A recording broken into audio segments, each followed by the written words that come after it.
participation. Mr. Speaker, Honorable Catherine Nyamato was born at Nyabite Market, where I was also born, and she's my cousin, as well as cousin to the most flamboyant member of parliament from West Mogrango, the late Honorable George Justus Morara, who died in a suspicious road accident. Honorable Speaker, Honorable Nyamato's contribution to the nation will forever be cherished. On my own behalf and the people of West Mogrango constituency, I wish to take this opportunity to condole with her family, relatives, friends, and the people of Kenya at large for losing such a dedicated woman leader. May her soul rest in eternal peace. And thank you, Mr. Speaker, for giving me an opportunity to give this tribute to this gallant woman leader. Thank you, Mr. Speaker. Kwame Okwame. Pioneer.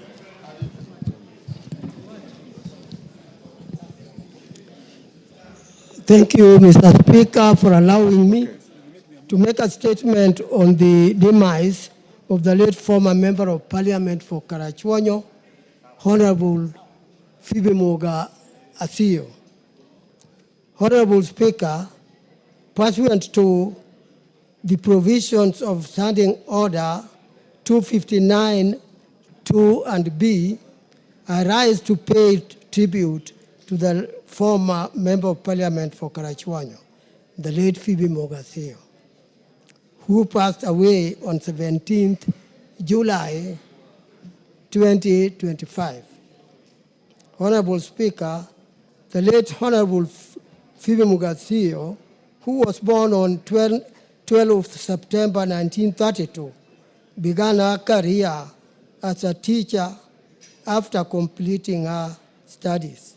She then became the first female senior superintendent of prisons in 1963, where she spearheaded various rehabilitation programs.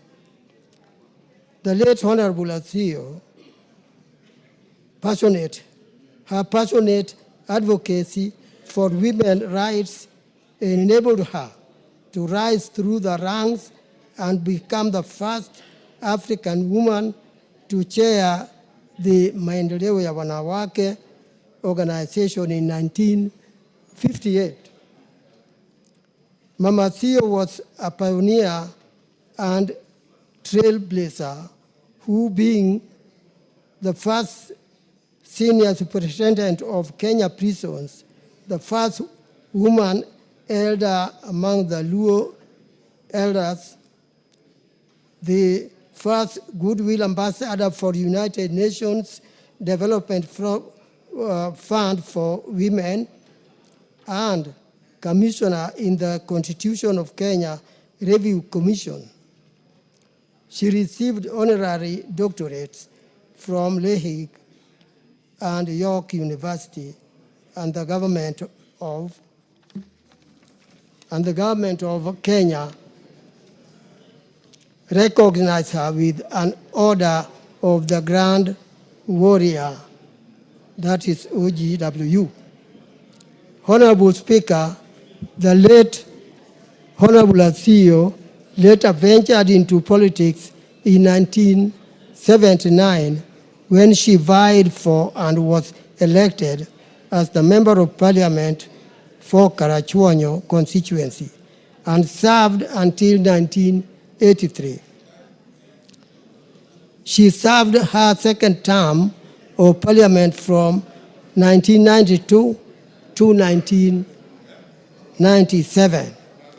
The late Honorable Asio was instrumental in pushing for gender reforms, including affirmative action that sought to address domestic violence, widow disinheritance, electoral violence against women, child marriage, and female genital mutilation.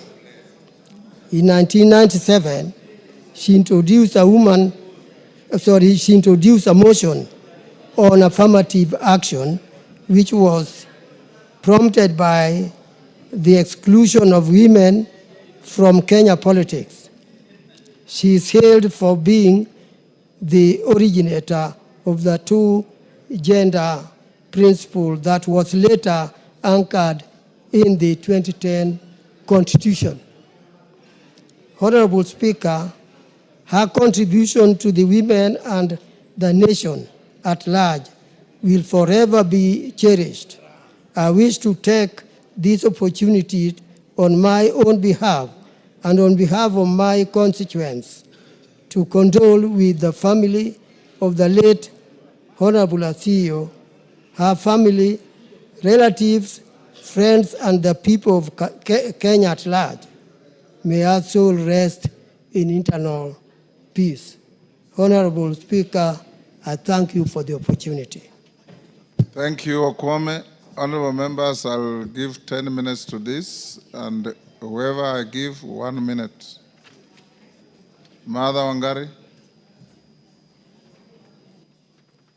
Thank you, Mr. Speaker, for the opportunity, and I also join honorable members in eulogizing these great members, former members of this House, and specifically Honorable Catherine Nyamato and Honorable Phoebe Asio, who have been trailblazers in the fight for women in this House. In fact, Mr. Speaker, were it not for these successes, some of us would not be here as the beneficiaries of affirmative action and people who have set the pace. And coming from the area where Honorable Catherine Nyamato came from. In fact, I think she's the only woman, apart from the affirmative action seats, to ever sit in this House. This area, Mr. Speaker, doesn't really elect women in this House, so I think she started a good fight. But Mr. Speaker, specifically Honorable Phoebe Asio, she is a trailblazer, Mr. Speaker. She was a UNIFEM ambassador. She was, Mr. Speaker, actually elevated to be an elder in the Luo community because of the work she had done, Mr. Speaker. But more importantly, she was the original chair of Maendeleo ya Wanawake that has really fought and set the pace in the country. And Mr. Speaker, it is sad that we have lost her, but the benefits will be seen from now going forward, and we hope. Thank you. Mawade.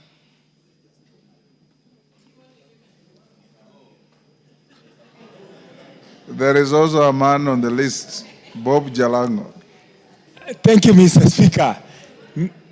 Mr. Speaker, I also want to join other members in eulogizing these heroines that served in this House, and especially a person that I knew very well. I met her, Honorable Phoebe Asio. Under the leadership of Honorable Joe Akech, we, the football team of Umeme FC, went to play in Kinube when Honorable Phoebe Asio was campaigning for a second term. She was a strong leader. We would adore her, watching her on TV, and the many positive things she brought and continued to fight. Every time she would speak, she would always talk about the need to have additional or many female leaders.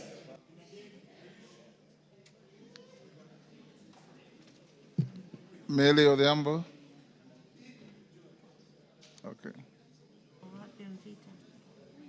You have 1 minute and it's ticking. Can I have 2 minutes, please? 2. 1. Thank you, Mr. Speaker, even though you are only giving me 1 minute, because in this House, I think the person who knows the first 2 members very well is myself. Not more than me. I know more than you. Mr. Speaker, I knew Phoebe Asio. That's why I was saying 1 minute is too short for me.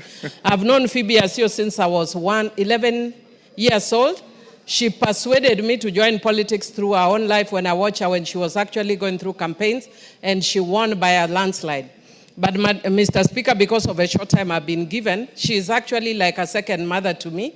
Honorable Nyamato is a very good friend to me. I have even visited them at their rural homes, slept in their homes. So there are people who are very, very well known to me. And Mr. Speaker, I just want to say that Honorable Phoebe Asio is the reason that we have most of the women here, especially on the issue of affirmative action. Yes, Osoro. Avoid any preliminaries. Thank you very much, Honorable Speaker, with, of course, the pressure to speak. Within 1 minute, I also want to join my colleagues in condoling with the families of the Honorable Phoebe Asio and the Honorable Catherine Nyamato. Honorable Speaker, Nyamato remained a pillar in the Gusii community. As a pioneer female member of parliament in this House, Honorable Speaker, she remained to be a role model to the girl child, traversing across the entire Gusii region, Honorable Speaker, motivating ladies to try elective seats or leadership skills, Honorable Speaker. So Gusii nation has lost a very strong woman, and may her soul rest in eternal peace. Thank you very much, Honorable Speaker. Bensouda, 1 minute. Thank you, Honorable Speaker, for giving me this opportunity to eulogize with the family of Honorable the late Mama Phoebe Asio Muga.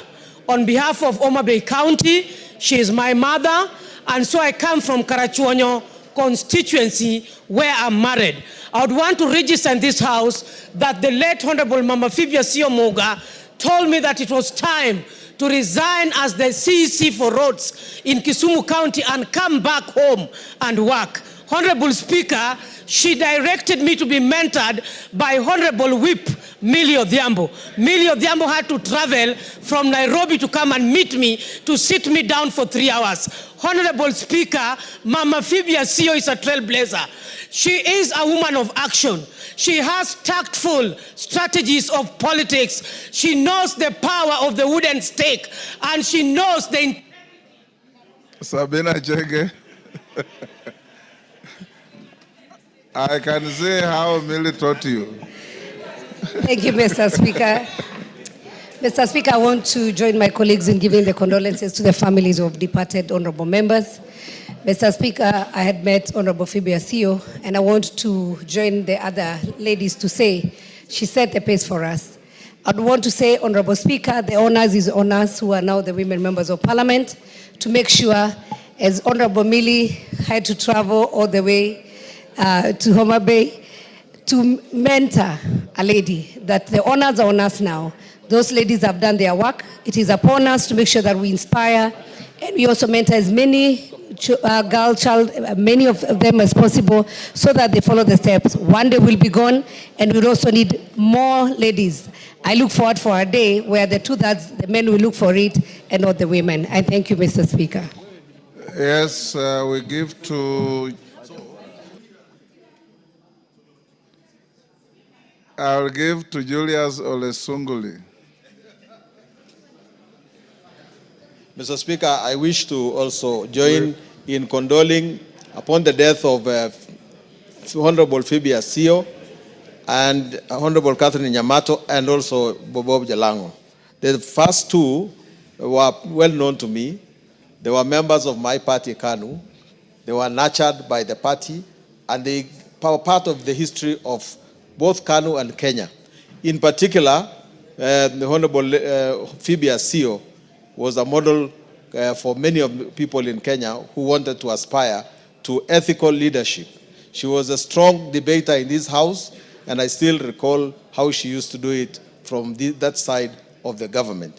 Honorable Nyamato was equally a member of our party. She was, we were together, we served together in parliament, and I wish her a good rest. Omongina.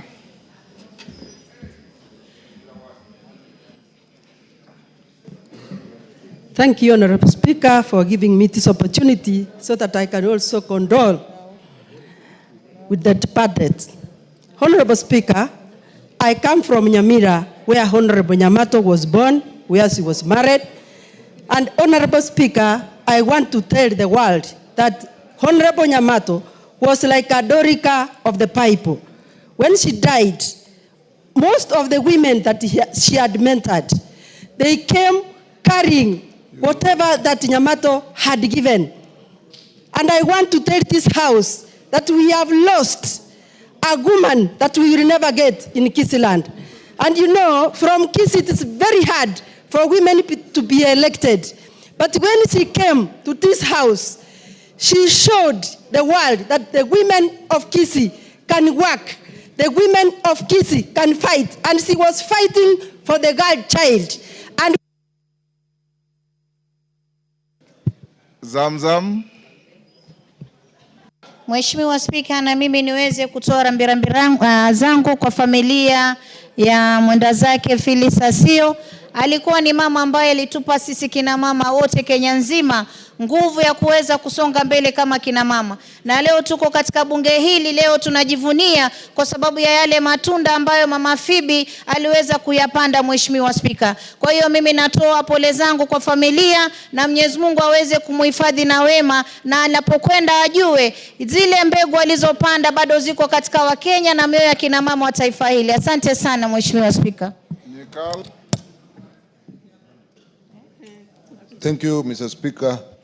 Thank you for the opportunity to pass my condolences on behalf of myself, the people of Seme, my family, for the 3 members. But I think as a house, we have to think the number of deaths that we are experiencing. I was able to meet Honorable Nyamato, and I was actually a pediatrician in Kisii, and I knew her commitment to public service.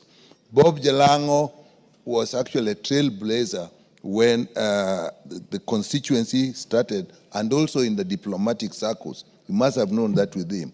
For Honorable Phoebe Asio, what I remember most about her is the issue of the girl child and the gender issues. I think her leadership in the girl child has been so successful that now we are also asking, what about the boy child? And we have to actually look at the boy child in remembrance of Asio. No. Members, will end here. We'll end here. Jen Kiara.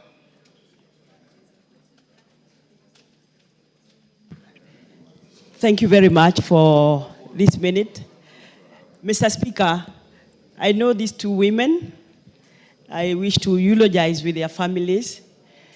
I was with Phoebe Asio in Maendeleo Wanawake. She's a trailblazer. When Maendeleo Wanawake was really working and helping women, I have met her this year. I was with Honorable Nyamato in Kenya. She was the women leader. At some stage, I thought she was going to get that seat because she really worked hard. So the 2 of them, I worked with them. I knew all of them. Honorable Phoebe Asio was in our many forums as a mentor, as a guest speaker, women forums. She had done a lot of work for the women of this country, and we ask God to rest them in his peace in heaven. God bless you. I want to close here, you good ladies. I know some of you didn't even know the women who were eulogizing. Chair Kewopa.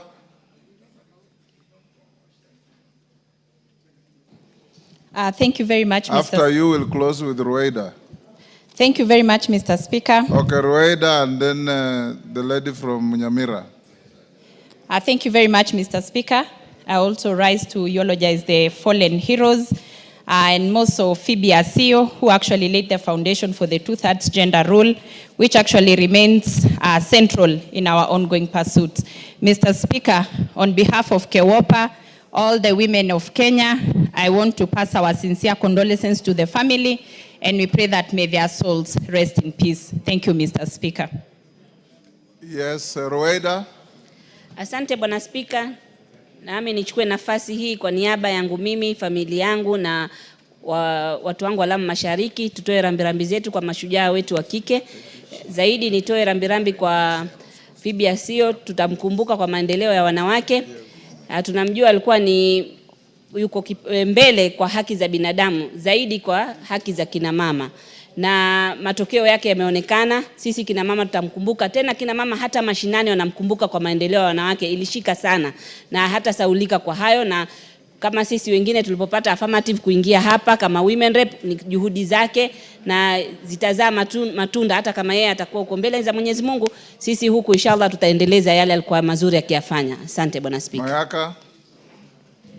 Thank you, Honorable Speaker, for the opportunity to give my tribute to the 3 honorable members, Catherine Nyamato, Phoebe Asio, and Bob Jalango. But Honorable Speaker, more specifically for Catherine Nyamato, I'd just like to salute her because Catherine was the first woman nominated from Bogichora Ward in West Mogirango, I am the second one from the same ward and the same constituency. But other than that, Catherine was a mentor to most of us. She gave us a lot of wisdom, and she also guided us in our political journey.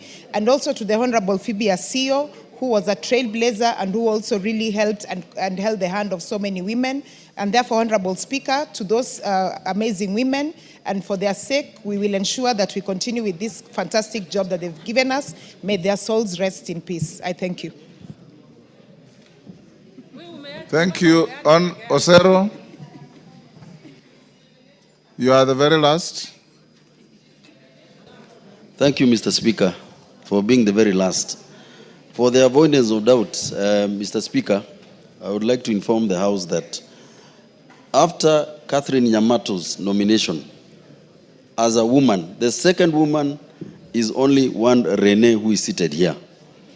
And I would like to inform the House that the burial will be conducted in Borabu on the 8th. That is my constituency. She was born and raised in Honorable Steve Mogaka's constituency, but she has been living in Borabu, and that is where she'll be interred. Thank you, Mr. Speaker. Thank you, honorable members. Yours truly here served with all the three deceased members. Nobody mentioned that the late Phoebe Asio, nobody mentioned that the late Phoebe Asio shook the country by defeating the dreaded Okiki Amayo at the time she stood to come to this parliament. Order, Millie. I gave you time. You had too many preliminaries and you couldn't make your point.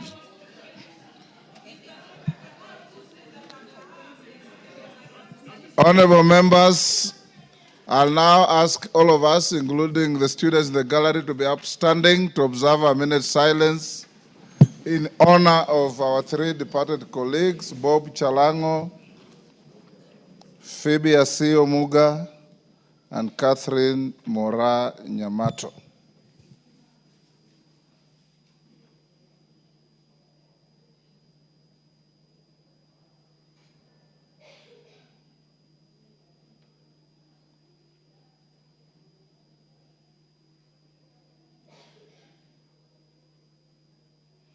May their souls rest in eternal peace. Amen. Unfortunately, Millie, they are all from Nyanza. You may wish to know that when the terrorists hit Garissa University, I buried 9 students from my count of Bungoma in one day. So the French say, c'est la vie. Honorable members, we'll now go to order number 7, questions. Majority Leader, Minister is in the house. We'll now start with the questions. The questioner, 1 supplementary, 2 joy riders. Beatrice Adagala. Minister, answers must be concise and precise so that we can save on time. But before Adagala, you ask your question, let's just acknowledge the presence of students in the house. In the Speaker's Gallery, St. Faustin Kerogo from Kirinyaga County, Kirinyaga. Ya Girls High School from Central, they don't indicate the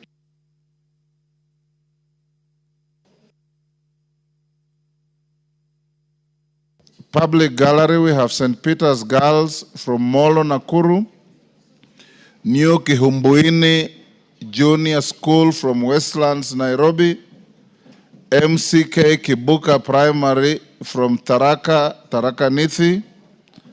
And Golden Garden School from Juja in Kiambu. On my behalf and on behalf of the House, we welcome the students, their teachers, and those accompanying them to the House. Adagala.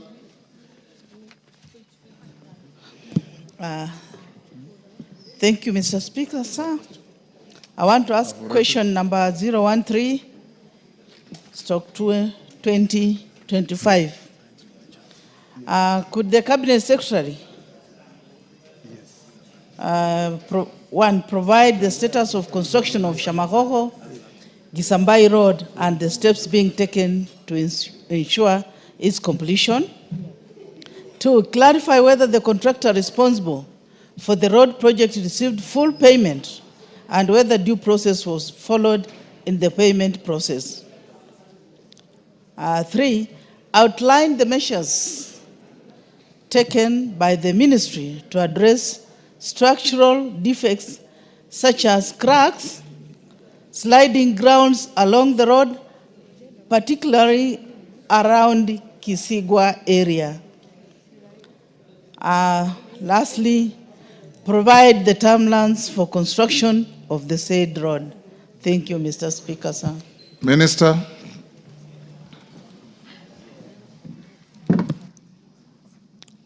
Thank you, Honorable Speaker, members of this Honorable House. Good afternoon. Let me very quickly respond to Mheshimiwa's question regarding this Kisambai Hamisi Senende Shamagoko Road junction project, which I wish to state that it is currently 95.4% complete with 13.7 kilometers of the project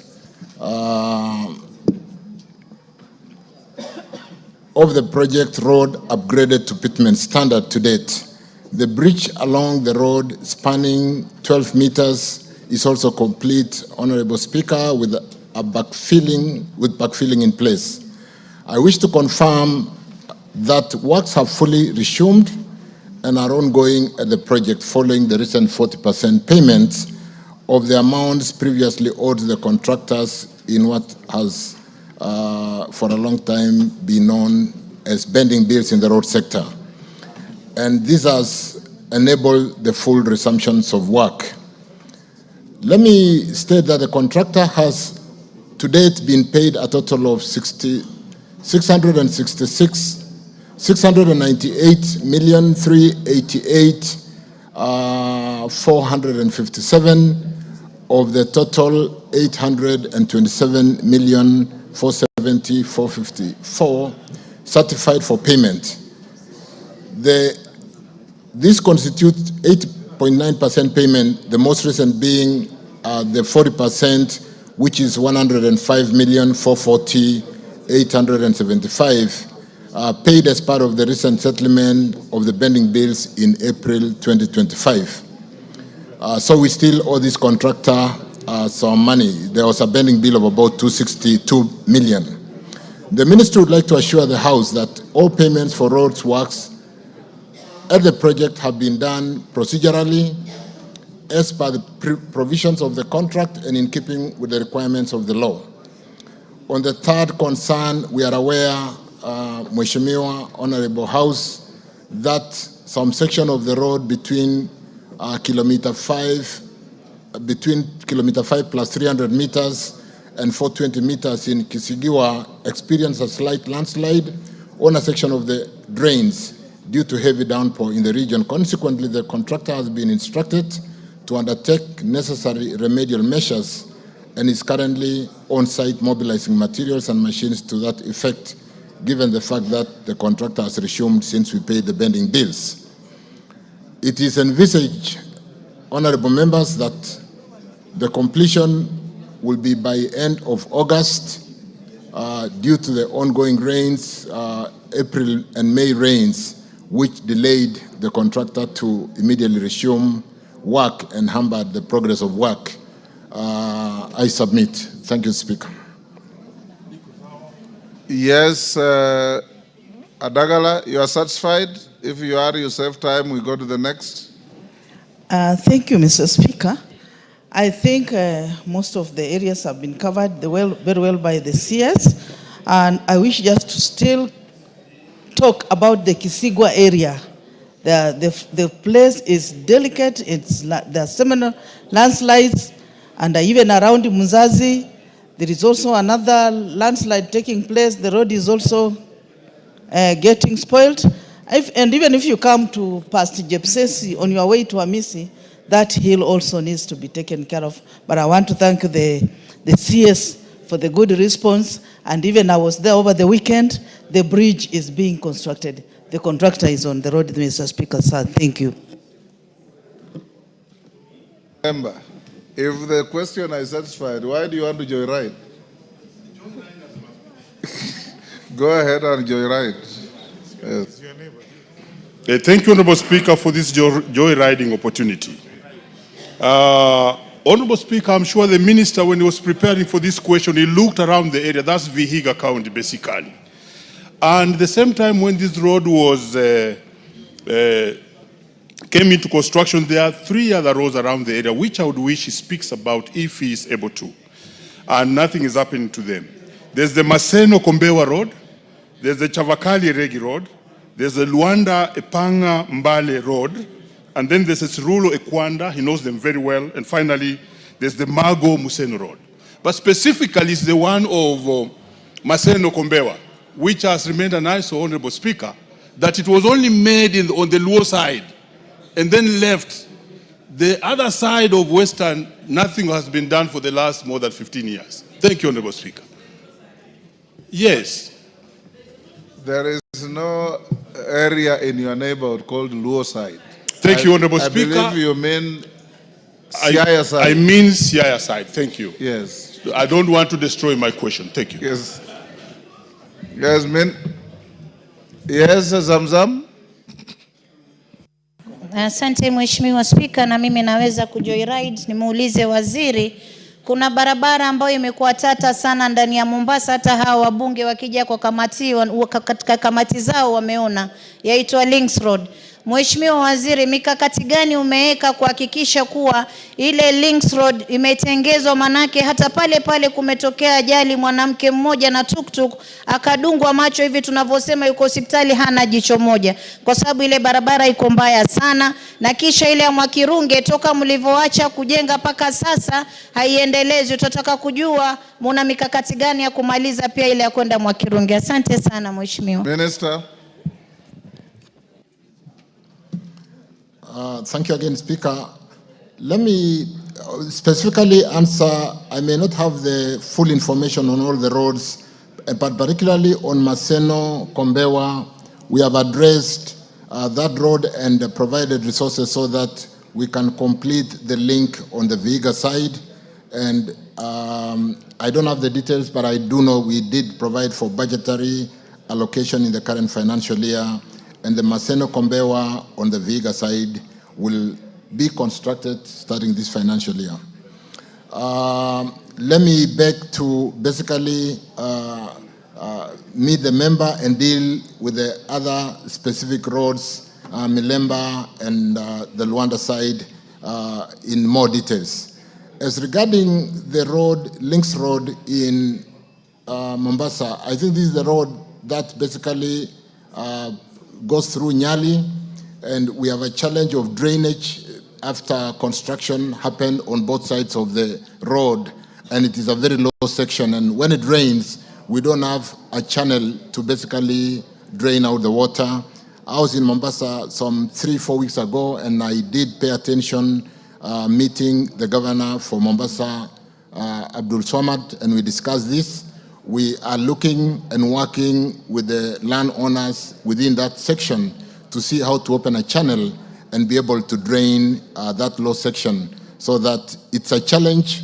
It should have been within the county planning, but since that was not done, we'll work on remedial measures with Kura, with the county government, and correct that challenge within this high residential area in Nyali Road, Nyali Estate. I thank you. Simon Kingara. Simon Kingara. Member for Ruiru. Is in the house. Question dropped. Mary Emase. I have been approached by the Honorable Oku Kaunya that he has got a holding brief for Mary Mase. Go ahead and ask the question. Thank you very much, Mr. Speaker.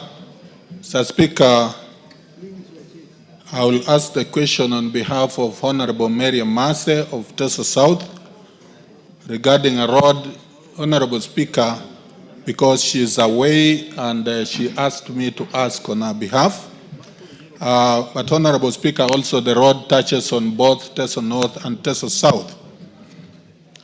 The question to the Minister, question number 15, 2025, by the member for Teso South, Honorable Mary Mase. First, indicate what the Busia, when the Busia Malaba Road, which is in dilapidated state, is expected to be maintained and upgraded to bitumen standards. Number two, outline measures in place by the ministry to ensure that major highways, such as that Busia Malaba Road, is continually maintained. Thank you, Honorable Speaker. Minister. Thank you again, Speaker. Honorable members, the Busia Malaba Road was constructed to a double seal service dressing standard and open to traffic sometimes in 2021. And having been constructed using a stage construction contract, additional pavement layers were planned, but unfortunately, due to budgetary constraint, the additional layers have not been done. Kenya has since been carrying out maintenance activities, including performance-based maintenance contract between November 2021 and November 2023, routine maintenance contract between February 2024 and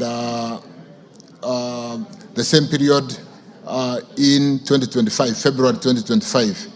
Currently, the agency is procuring a routine maintenance contract for its maintenance for this financial year 25-26. In the strategic plan, honorable members, for the period 2023-27, the ministry through Kenya has committed to ensuring that more than 80% of the national paved roads, including Busia Malaba, are maintained in good condition to ensure the road network maintains its functionality and durability.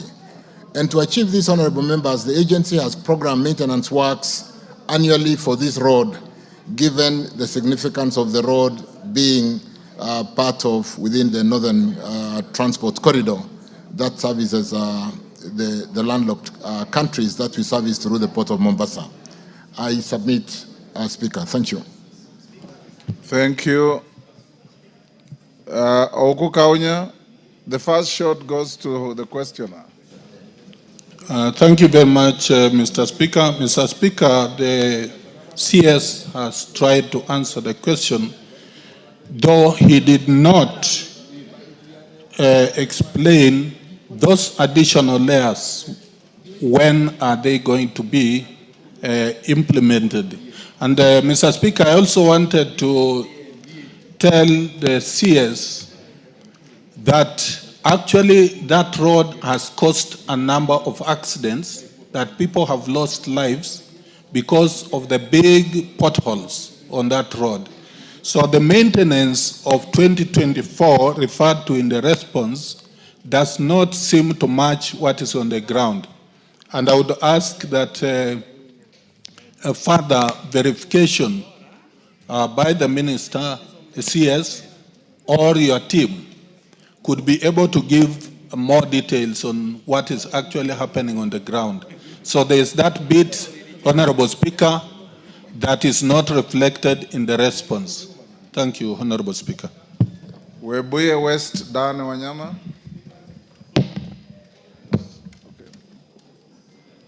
Yes, Thank you. Dan. Thank you, Honorable Speaker. Let me joyride on this question and ask the CS on the Sikata, Nalondo, Bokoli, Kimilili Road. The contractor was on site up to Hachonge, and it disappeared. Since then, the road from now Hachonge to Kimilili, it is totally impassable. If the CS can highlight on the situation, given that he was mentioning about paying the bending bills. Yes, Martin Owino.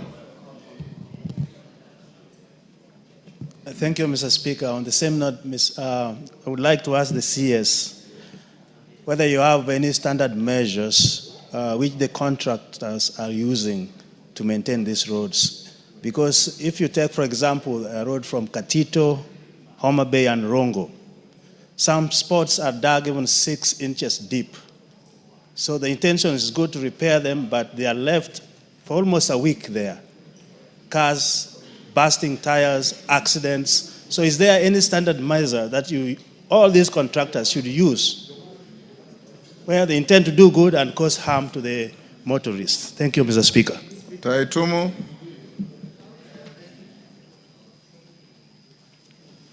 Thank you, Mr. Speaker. I would like to ask the Minister whether he is aware, despite having signed MOUs with the constructors, of the roads that I have stored, Kaelo, Kamukunji, Mutuati Road.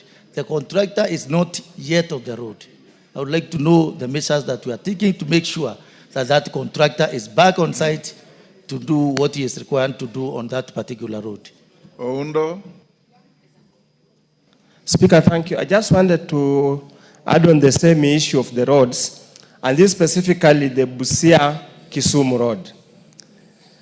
Could the Cabinet Secretary tell us when they are going to do repairs? Because the potholes on that road is just a dead trap, and we are going to lose very many lives soon. Consider the trailers and everything. And of course, you could also tell the nation what plans do they have to congest the Busia border point because of the long line of trailers full of fuel. In the event of an accident, it's a catastrophe waiting to happen. Thank you. Bowen, Waziri, take a few of those short ones. Thank you, Mr. Speaker. Mr. Speaker, I would want to ask the Cabinet Secretary if he's aware of Chesoi, Tirap, and Embobut Road in Marakwet East, Mr. Speaker, whose contractor disappeared from the site almost 3 years ago, and up to now, they have not resumed. Mr. Speaker, number 2, I would want... A joyrider has no right to do questions. Yes, Millie? Thank you, Mr. Speaker. The CS knows about the Mbita Sindo Road, which I ask all the time that he comes here.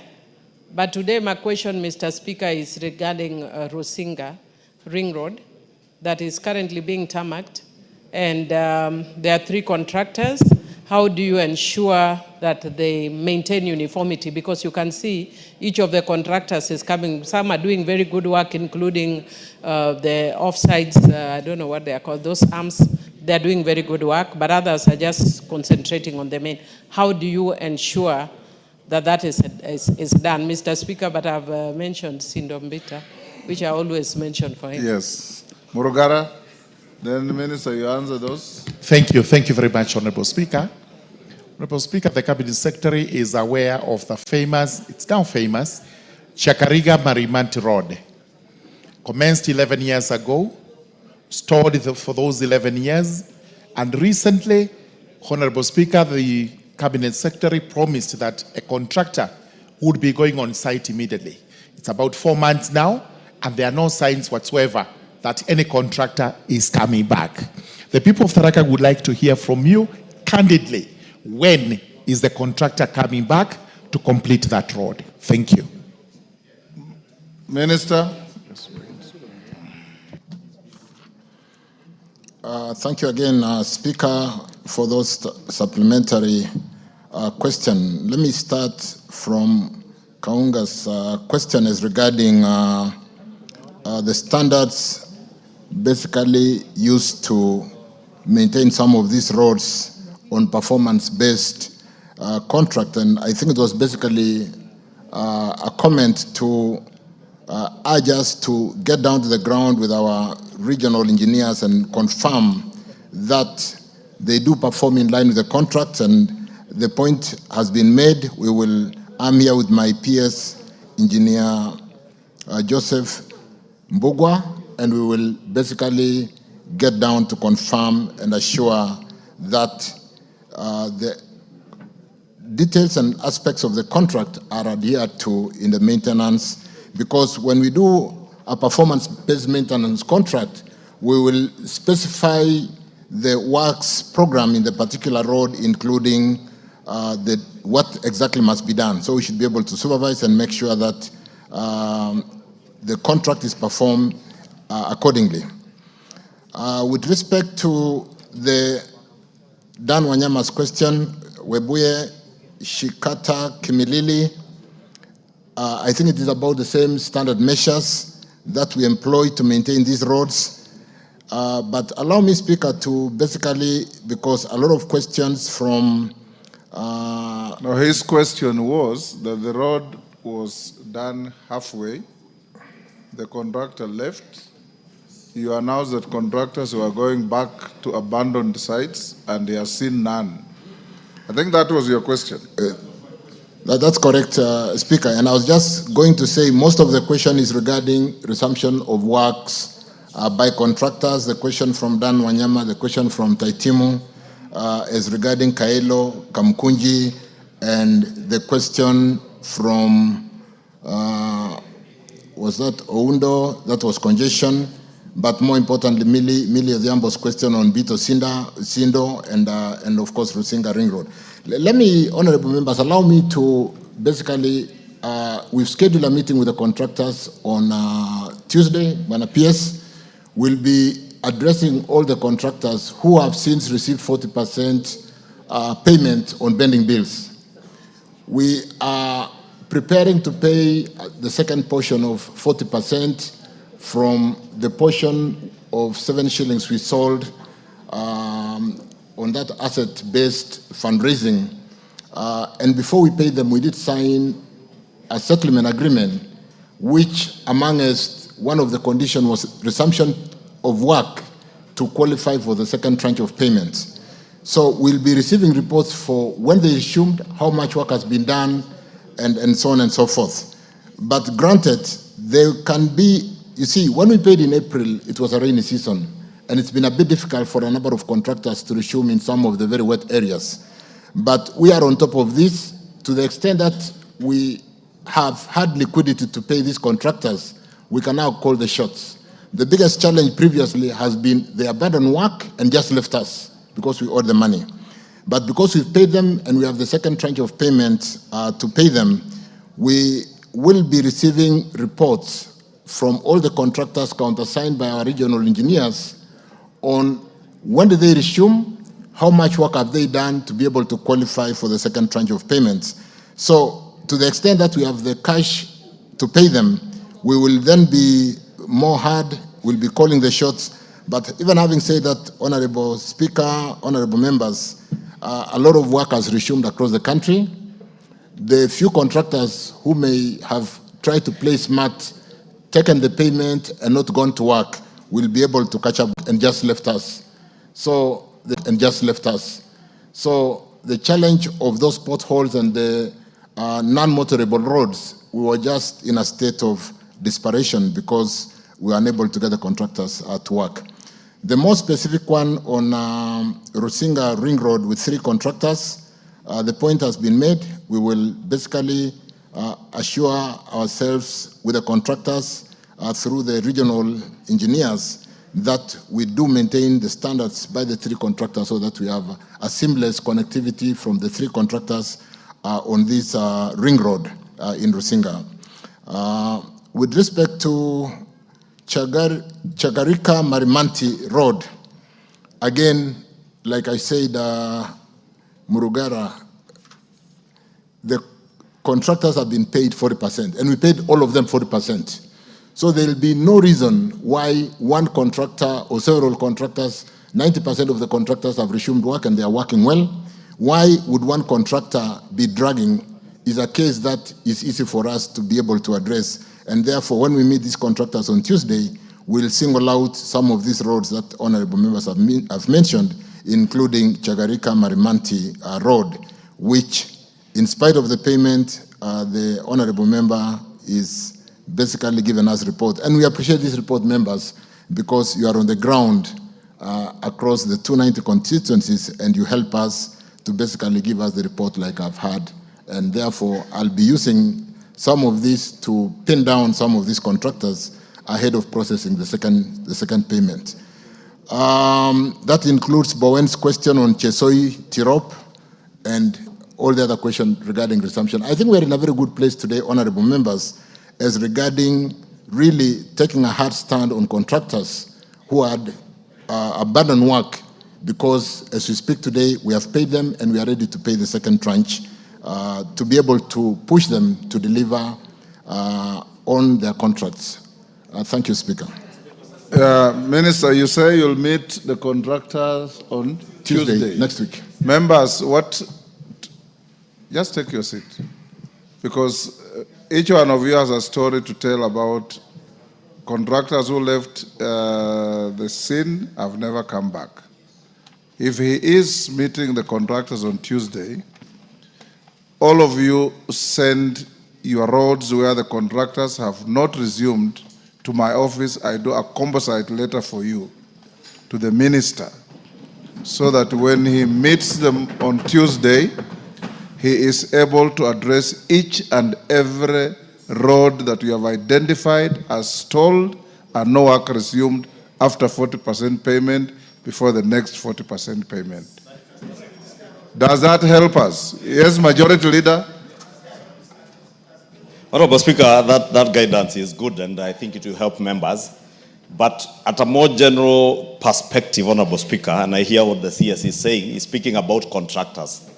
But Honorable Speaker, it is my view or my opinion that the problem is not necessarily with just contractors, but also liturgy within the Ministry of Roads and Infrastructure, and especially the implementing agencies. I know the CS, you now have new leadership both at Kera and Kenha. And I must commend the actions that were taken in those two state departments, because there was overwhelming liturgy and almost sabotage of work on the roads sector, Honorable Speaker. And therefore wanted to hear from the CS, as much as you point fingers at contractors, these contractors are business people. They are there to make a profit, and they will have no loss if they are paid. They mobilize a bit of infrastructure on the ground without work being done, and wait for the next certificate, to issue the next certificate after doing a bit of works. But what will the CS do to ensure that the liturgy we have seen in the state departments for roads, especially the implementing agencies, Honorable Speaker, is also dealt with at the ministerial level? A policy direction on your acting director generals at Kenha, Kera, and the substantive Director General at Kura, to make sure that they are taking personal responsibility to ensure that work is ongoing. Because CS, it cannot be you and the PS supervising contractors. Yet you have Director Generals, you have regional managers, both for Kera and Kenha and Kura, they are engineers. Honorable Speaker, I had a meeting with the CS earlier on other issues, and I was just pointing to him. This morning I came from my constituency to actually do the day-to-day supervision of works. For a small road, I think 500 meters being done by Kura, the officer who was sent there by the DG Kura had no idea where the road is. In fact, I left Kikuyu this morning, this lunch, Honorable Speaker, without having seen that officer, because he could not even trace where the road is. But that is the person who is charged with supervising that work, Honorable Speaker. And therefore, I want to hear what the CS has to say about liturgy within the State Department, because that is a fact that we cannot run away from. These members, Honorable Speaker, have a personal touch to these roads, because they involve their members, the members of the public that they represent. And they are the ones who take the flack. Therefore, CS, if you need help from members of parliament to supervise these engineers for you, please ask us to help you. We will help you to supervise these engineers, because some just don't do nothing on the ground. Mambo kwa ground, Honorable Speaker, as I say, need different, as they say. And therefore, I want to beg you that as much as you be convening contractors, the most critical people to convene are your state department officers, not to be lethargic with their work. Thank you, Honorable Speaker. Yes, Jane Kehara, you had a point of order. Yes, I had, Mr. Speaker, because we were made to believe that these officers resigned. Actually, they were not pushed out. This government is telling lies all the time. Order, you are out of order. And irrelevant, to say the least. Yes, Sabina Chege. Thank you, Mr. Speaker. Mine, I just want to echo what the leader of majority has said, and I want to request the CS, Mr. Speaker. We have the famous Mau Mau roads. Mr. Speaker, some of the roads, the way they were done, there are only small sections that are remaining so that you can connect and the road is finalized. But you find the engineers and the people responsible, they will start another road, and then the other road is so impassable, and only a small section is remaining. I want to give him an example of a road called Karinga, Kagondo, Kinyona in my Kigumo constituency. And just a small section, there is a road from Mununga going all the way to Kinyona. But a very small section, Gituamba to the junction of Kinyona, very few kilometers, Mr. Speaker, they were left. And so the road is impassable, there is tarmac halfway, and then the other side there is tarmac, and somewhere in between, people cannot be able to access to proper transportation, especially now that it's raining. So, Mr. Speaker, I just want to encourage the CS and the PS. Let your officers be on the ground, let them advise you. Look at the low-lying fruits. If the money is not enough, look at the small sections that can be able to join and complete one road. It's better one road that is complete instead of several that are incomplete. I thank you, Mr. Speaker. Minister, those are largely comments. Thank you, Speaker. On ourselves as a ministry with the agencies, we did have a meeting with all the regional engineers for both Kera, Kena, and Kura on Friday last week, a day-long meeting to basically script what I'm hearing from the House with respect to performance. And you do know, honorable members, it is no secret that in the last survey of corruption index, my ministry was rated the most corrupt ministry, followed by the others who have been dealing. You have overtaken the police. We have overtaken the police. So we talked to that. We need to address and get value for our money to ensure that we don't get a situation where we are building a kilometer of road for 3 times the price. And when you go to the ground, the 3 times price does not even deliver what is meant to be built for 1 kilometer. So we've addressed this, honorable members, and to a very good extent, we have got good workers within the ministry, within the agencies, and a few elements who do not quickly reform, like I've heard from the mood of the House. It means I will have an easy job in dealing with those few cases. With respect to, so thank you, Honorable Anthony Ichungwa, Majority Leader. We will work tirelessly to correct the situation. It is not going to be about the contractors giving us excuses as we speak. When we meet them on Tuesday, it will not be excuses. We'll be expecting a countersigned report between the contractor and the regional engineers, and the countersigned by the agency DGs on the status of every road that has been paid for, and whether resumption has happened, if it has not happened, and to a very good extent, the few elements who do not quickly style up, we will be taking unprecedented corrective measures to ensure that these roads, and we do know how close roads is to members of this House, and this is why we have the kind of challenges we are having even with RMLF on, is RMLF working for us? And even as we talk about amending that section 6 of KRB Act, we do know you are very passionate about roads, and I want to assure you members, I'm going to lead from the front. Regarding Mau Mau roads, I do agree. We had so many tribunaries in Mau Mau roads. We provided funding, and I want to assure this House through the question asked by Honorable Sabina Chege that we've paid attention, and I'll pay more attention to ensure that these commitments which have been made are delivered before we basically do other service roads along the main artery. So let me basically just end again by saying I'm encouraged by the mood of the House, and with the contractor payments having been made, like I've said, without the risk of repeating myself, we will work on the agency to make sure our staff do what they are employed to do. I thank you. Phyllis Barto.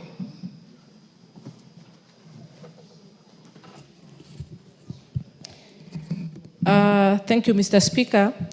Could the Cabinet Secretary, one, explain why, despite the completion of their designs, construction on the Tachasis, Chebiemit, Ainet, Chebarus, and Riyadh roads have not commenced? Two, outline the main causes of these delays and provide the current plans, milestones, and timelines for initiating and completing these critical road projects. Three, indicate what measures will be put in place to address the concerns of Moiben residents for whom these roads are vital to connectivity, economic growth, and overall regional development. Thank you, Mr. Speaker. Minister. Thank you again, Speaker. Thank you, honorable members. I wish to confirm that to Professor that Tachasis, Chebiemit, you're pronouncing better than me, Speaker, Chebiemit and Riyadh Road have been designed, as articulated by the honorable member, as part of the road sector proactive forward planning in preparation for construction to pitment standard. The 24-kilometer road, which traverses Wasingishu and Elgeyo Marakwet counties, is a critical link road whose upgrading to pitment standard has been delayed because of funding constraints. But I do remember this road has been really doing the circles to be able to do that linkage, and therefore we'll work on prioritizing to make sure that funding is made available soonest. As mentioned, honorable members, the construction of this Tachasis Chebiemit road has delayed, like I said, due to funding challenges. And I want to confirm that we'll work with the leadership from the area.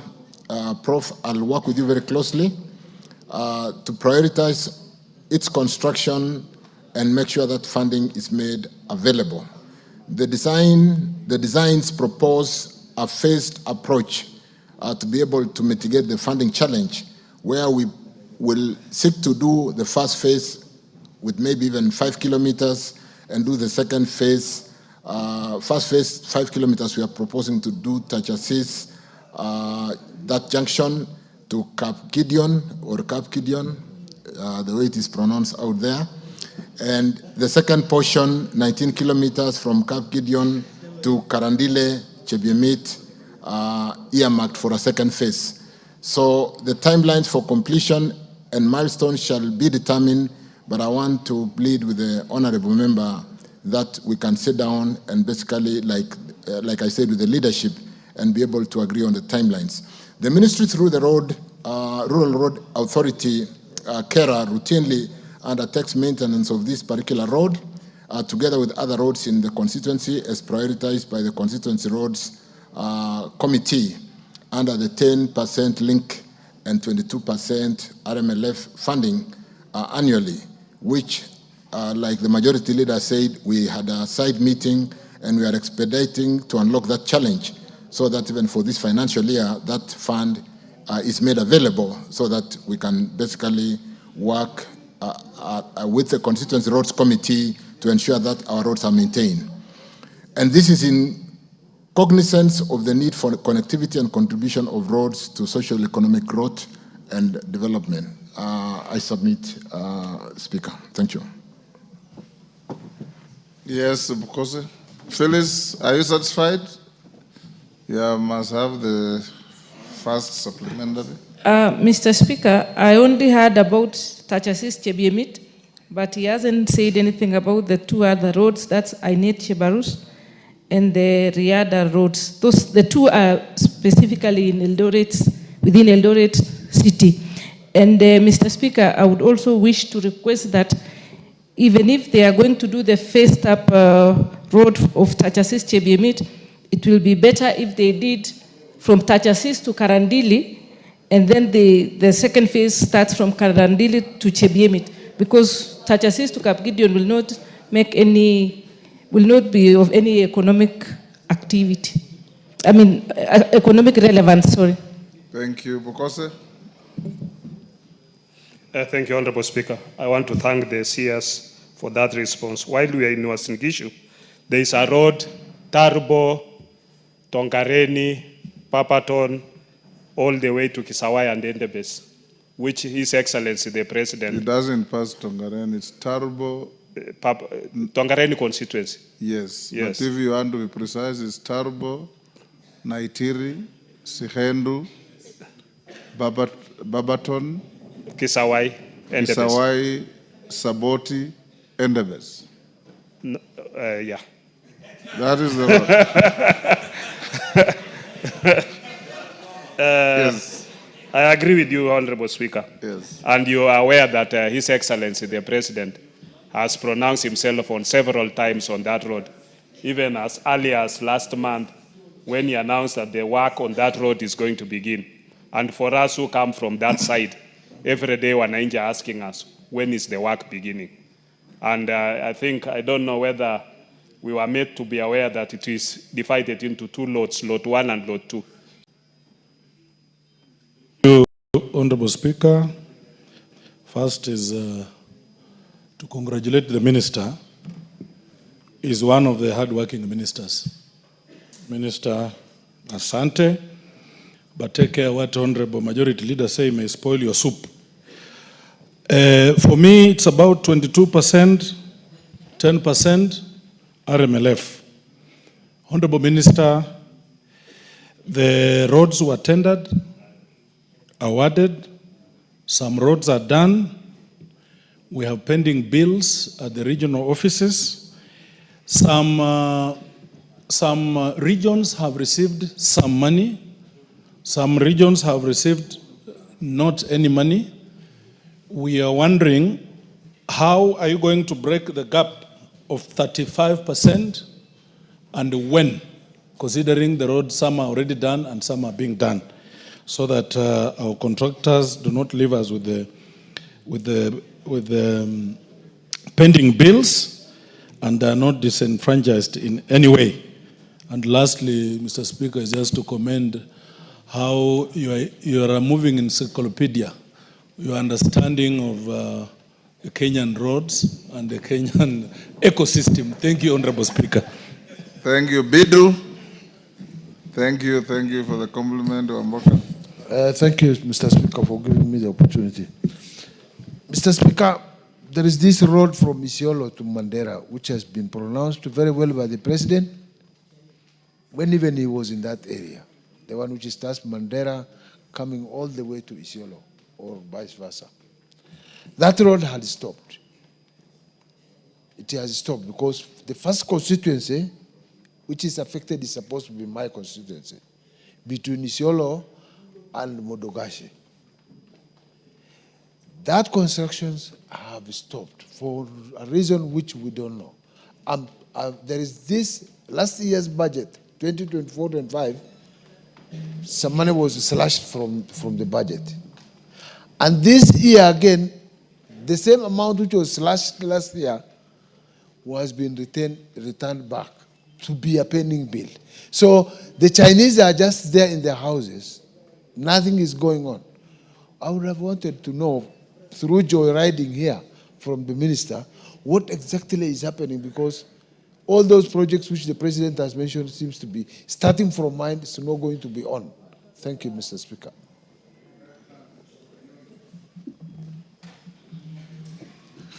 Thank you very much, Mr. Speaker. When I see the road that His Excellency launched when he was a Vice President was it's not complete between Kapkoi and Soimini. And Mr. Speaker, the people on the ground have always said they'll do something about it. And nothing has been done. The road is even now impassable. Two, what are you doing about the damaging of the roads? Because the trucks will carry this material from West Pokot and spoiled the same road that actually were made, and it's now even becoming impossible to use those roads between Kapkoi and Soimini. And I think we share the same road with the Bokose. It's about 12 kilometers. Chinese actually were supposed to complete that road. Up to now, I don't know what is happening. Saidi Poster.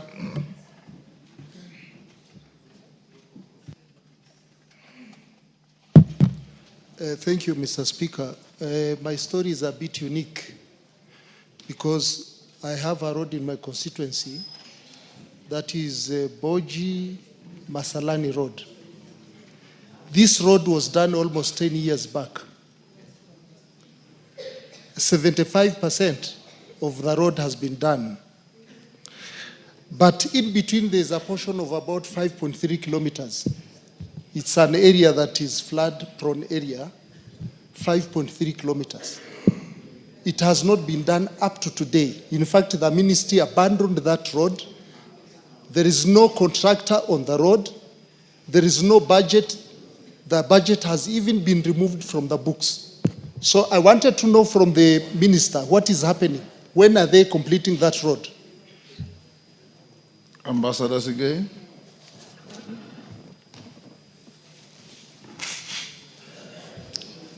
Thank you, Mr. Speaker, for giving me this opportunity to also say something about the CS's statement today. First of all, I want to thank him. Order. You are out of order. You are joyriding on a question by asking a question, not making a statement. Okay, Mr. Speaker. I wanted to say, I want to thank the minister for the good job he's doing in the ministry. And Mr. Speaker, I want to say that the road from Tajasita in Sotik to Chebole is ongoing. But I want to ask a specific question about the road which is linking Sotik and Pureti through Cheborge, which has taken a very long time, Mr. Speaker. It's almost impossible. I raised this issue some times back in this House, but nothing is going on. The contractor is no longer there, Mr. Speaker. Thank you, Speaker. Minister, answer those.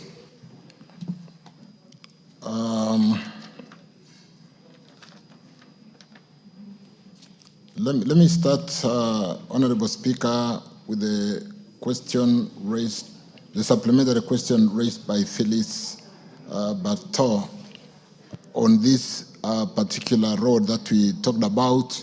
And like I said, the supplementary question was more of the comments that I did request, Professor, that we can work on the details on how to split the road, how to quickly fund this road. And I wish to beg that Mheshimiwa Bartow seeks to have a cup of tea, and then we can, and the leadership of the area, so that we can address the details of this particular road. Then the question from Dr. Bukose on this road, Talbot Naitiri, Shihendu, all the way to Entebes. And honorable members, we did provide for funding for this road. What we will be doing as soon as I know the warranties have been signed, the budget has been opened, and we are waiting for the National Treasury to finish loading the IFMI system. We have worked on a timeline which we have discussed with my agencies, with the PS. We have issued formal instructions to the agencies on a very clear timeline on when they should all be advertised, by when should they be evaluated, awarded, the 14 days tender notice to award. The performance guarantee to be issued and when the road should start. So let me request that allow us to get the loading of all these projects and programs into the IFMI system, and if they are done by next week, you will thereafter see in my government advertisement on all the roads with a very clear roadmap on all the roads in Kenya which are coming into the program to be able to address that. Jack Wabonga on Kwamboka on the 22%, 10% RMLF. We know we did tender for roads. There was then that 10.2% that was stopped by court. The ruling has since happened and we did agree on the sharing formula. We have since released 35%, which has been basically dispersed. Equally, we did release our money to the county government. I want to assure this House that the balance for the roads that had been tendered is adequate to ensure that all the roads that were tendered through this RMLF by the membership of this House through the constituency programs on all the 22 and 10% will be fully funded. We have adequate funds for that. Let me stop there on that, Mr. Speaker. On the question of the roads in the Horn of Africa, the question from Mbindo in Isiolo, Mandera, Kulamawe, all the way to Samantha, Wajir, Tabaj, and all the way to Ramu at the end of Mandera, and Mandera, of course.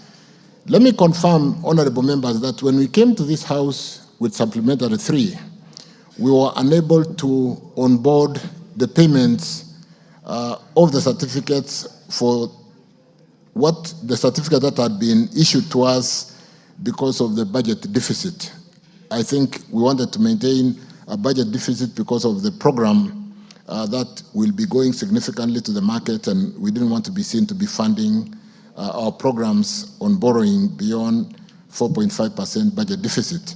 So what did we do? We really begged that allow them to be paid as soon as the budget is approved. The budget has now been released. I did check yesterday with World Bank, or I did have a meeting yesterday with the World Bank, and we'll be making payments on all the sections of these roads where we have got pending bills, because these roads are fully funded either by World Bank, Africa Development Bank, or Arab Bank. With respect to that section in Modogashe Samata, which was an annuity program, and Ramu Mandera, we are working on conversion to do an EPC, and we have enough money on the annuity to be able, we have got annuity 3%. We have got enough funding to be able to convert that section of Modogashe Samata, Ramu Mandera, and be able to do it on an EPC. So Mheshimiwa, we are, by this week, and we did actually encourage the contractors on this road. I did call them for a meeting some 3 weeks ago, 4 weeks, at the end of June, and told them not to down the tools because we could not pay them on last year's budget because we did not want the budget deficit to go beyond 5%. But we'll be paying them because the funding is ready, we have the money, it's not a cash flow issue, they are fully funded by World Bank, Africa Development Bank, and so on. And we will be getting the contractors back to work if they down their tools because we have the funding. Ferdinand Kapkoi, what are we doing on this particular road to ensure that we manage the axle load? That was a supplementary part of your question. I think the first part of the question was the completion of that road. And like I said, honorable members, the point that we've been able to raise money and pay contractors, we can now call the shots. So allow me, Ferdinand, through the speaker, to really call the contractor, and I'm sitting here with my PS, I'm sitting here with one of the DGs, Mangondo, the acting DG for Kera, to call this contractor and basically pay attention to that Kapkoi Road and also address that challenge of axle load on some of our roads, including providing signage on the weight weights that are allowed on every road, because we build the low volume seal roads. But because there wasn't adequate communication and we did not have weigh bridges to basically manage the weights on those roads, a lot of our roads have gone in a state of disrepair. But we are paying attention to that through ensuring that when we build the low volume seal roads, we should have that signage if we are not able to put technology to manage the weights on the various roads to enable us know what are the weights that can be bared by those roads. On Masalani Road, 75% complete with some 5.3 kilometers undone. Again, this is a case of abandonment of work.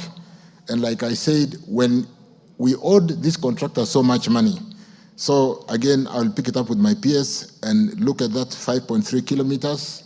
If there is no budget, we'll make sure we scratch our head up with my PS and look at that 5.3 kilometers.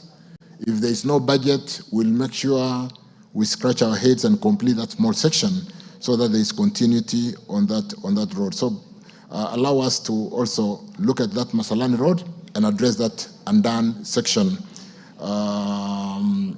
And we'll pay attention to that. Mheshimiwa, you can also, on a one-to-one follow-up with us. With respect to Sotik, Bureti, Cheborge Road, there is a contractor there who has been a bit of a problem. We have summoned that contractor to come and talk with us. It's called Q. And we have summoned him. We need to, this road has got funding even in this current financial year. And we are seeking to correct and do a reseal on this particular road because whereas the work has not been finished, there's already a state of disrepair where work had been done. So we will pay attention to Sotik, Bureti, Cheborge, and I want to confirm that there is some budgetary allocation on this particular road. So Ambassador Mheshimiwa Sigei, we can also look at the details of this particular road at a more personal level. I thank you, Speaker. Gonzrai. Thank you, Mr. Speaker. I beg to ask question number 054. Could state the current condition of Kinango Mariakani Road, that is into bracket C107, and the impact of the recent rains on its deterioration, particularly the drift connecting the road. 2, explain the immediate measures the government is taking to prevent further deterioration of the road and restore its usability for motorists. 3, outline both short-term and long-term intervention, including any placed collaboration with other agencies to provide a lasting solution to repair and maintenance of the said road. 4, clarify whether there is a budgetary allocation for upgrading the road to bitumen standards in the year 2024-2025 financial year, and if so, what steps have been taken to upgrade the road and details of the costs allocated. Thank you, Mr. Speaker.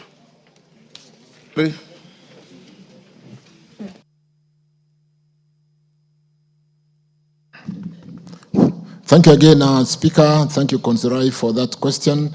Let me go straight to the fact that the status of that 42-kilometer Mariakani Kinango B91 road is currently in motorable condition.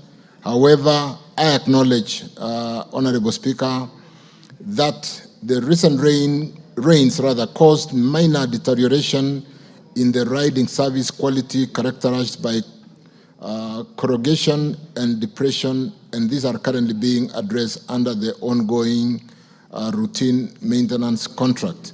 And because of that ongoing routine maintenance contract, Mheshimiwa Konzerai, we will again, with my PS, pay attention and confirm that the routine maintenance contract do deliver on the concerns that you have raised.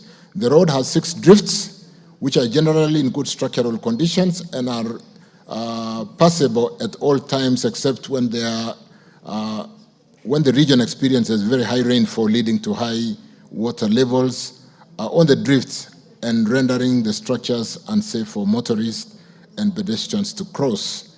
2 of the drifts have experienced some damage, like Mheshimiwa you noted, downstream from the rains, and the failures are to be addressed by the routine maintenance contract that I've just mentioned, that we will pay attention and we will pick it up with the contractor with the current contract running. Those repairs include reinstallation of broken parts of the drift, installation of edge markers posts, restoration of damaged road signs, and desilting of the water courses around the drifts. Honorable Speaker, members, the ministry through KENA is currently carrying out routine maintenance works on the road.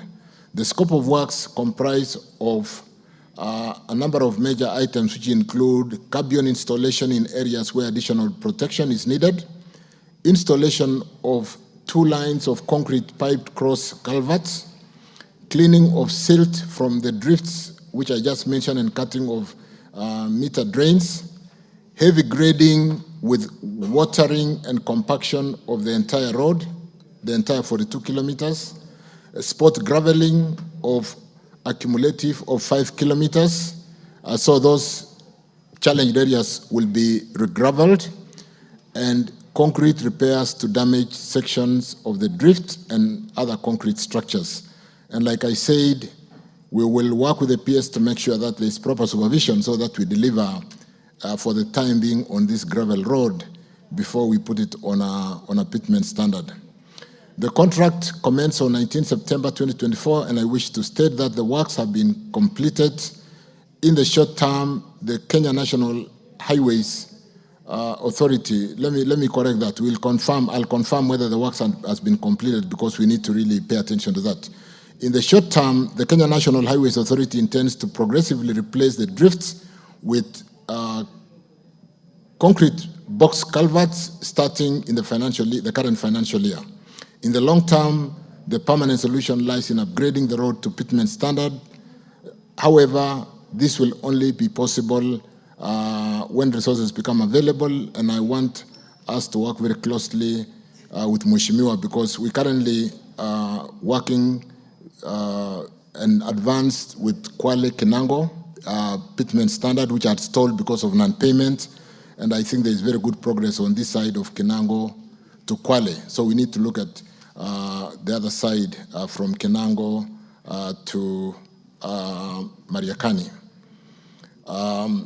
I think we will work on the budgetary and basically complete that loop coming out of Mariakani on the other side, where we are also working on dualing to the whole entire corridor, and including what we are doing on that road, having paid the project affected persons and working on that Kwachomvu Bridge on the lower side as you approach Mombasa, that had been suspended for the last 6-7 years, and which we'll complete in the next 2 months. I thank you, Speaker. Yes. Maungu? Oh, sorry, Maungu, hold. The questioner himself must have the first shot. Mr. Speaker, while accepting actually what the minister has actually stated in this particular road and saluting him on the Kinango-Kwale road, I think, Mr. Speaker, if the minister can just pay a lot of attention on this Mariakani, or the Kinango-Mariakani road, because that is the only source of survival in Kinango, because of the fact that where we get our goods for life is Mariakani.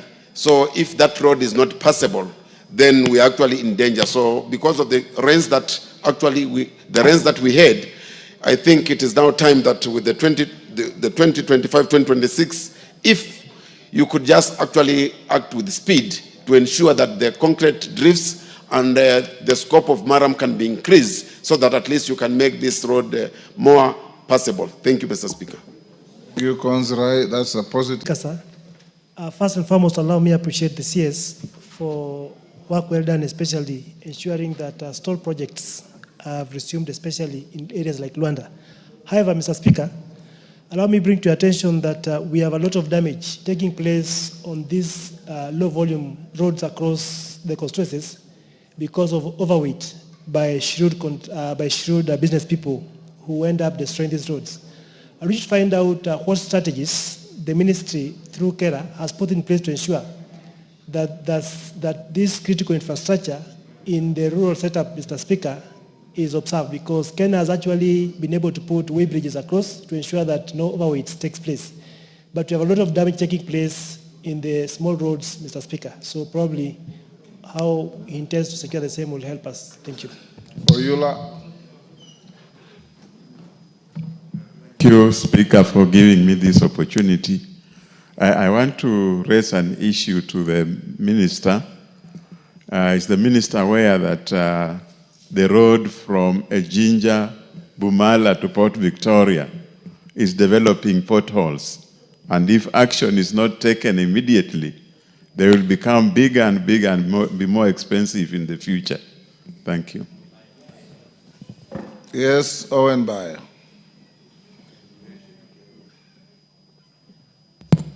Thank you, Honorable Speaker. Mr. Speaker, I want to raise the issue of the Kilifi-Ganze Road, the famous Bamba Road.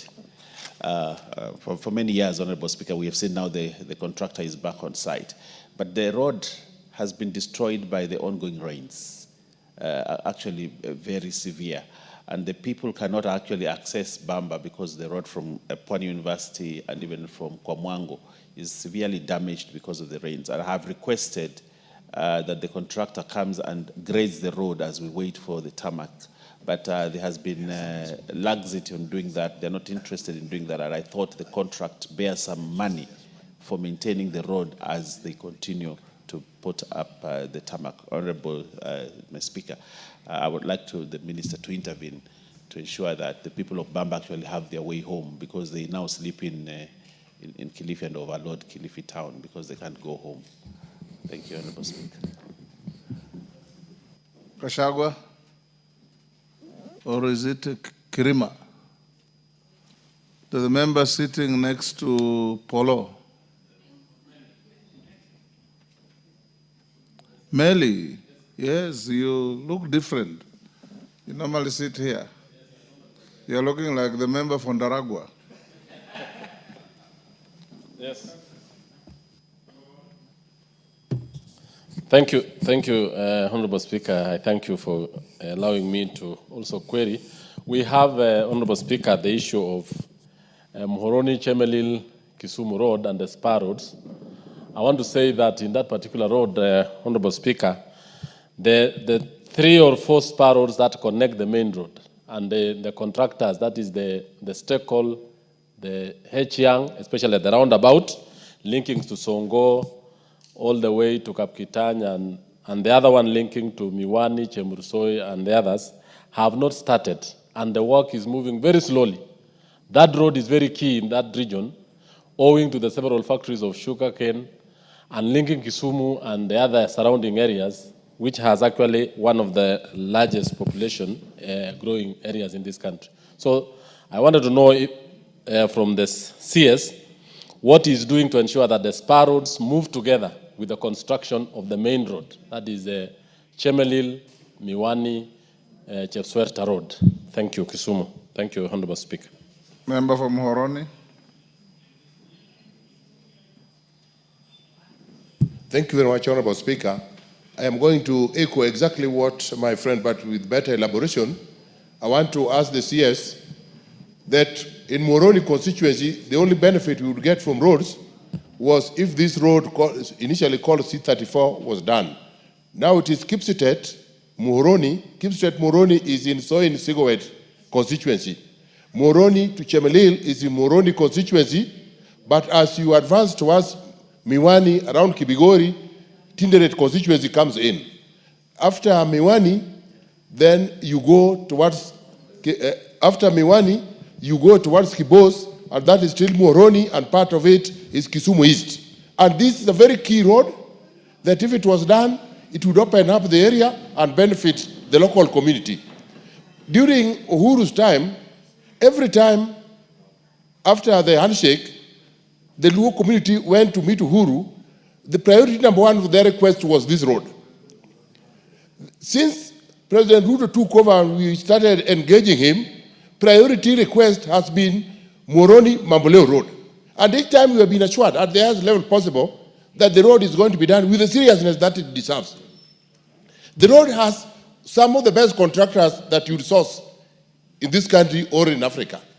Lot 1, there is China Bridge number 10, doing between Mamboleo. You are making a speech. No, you are joyriding. Ask a question. Thank you.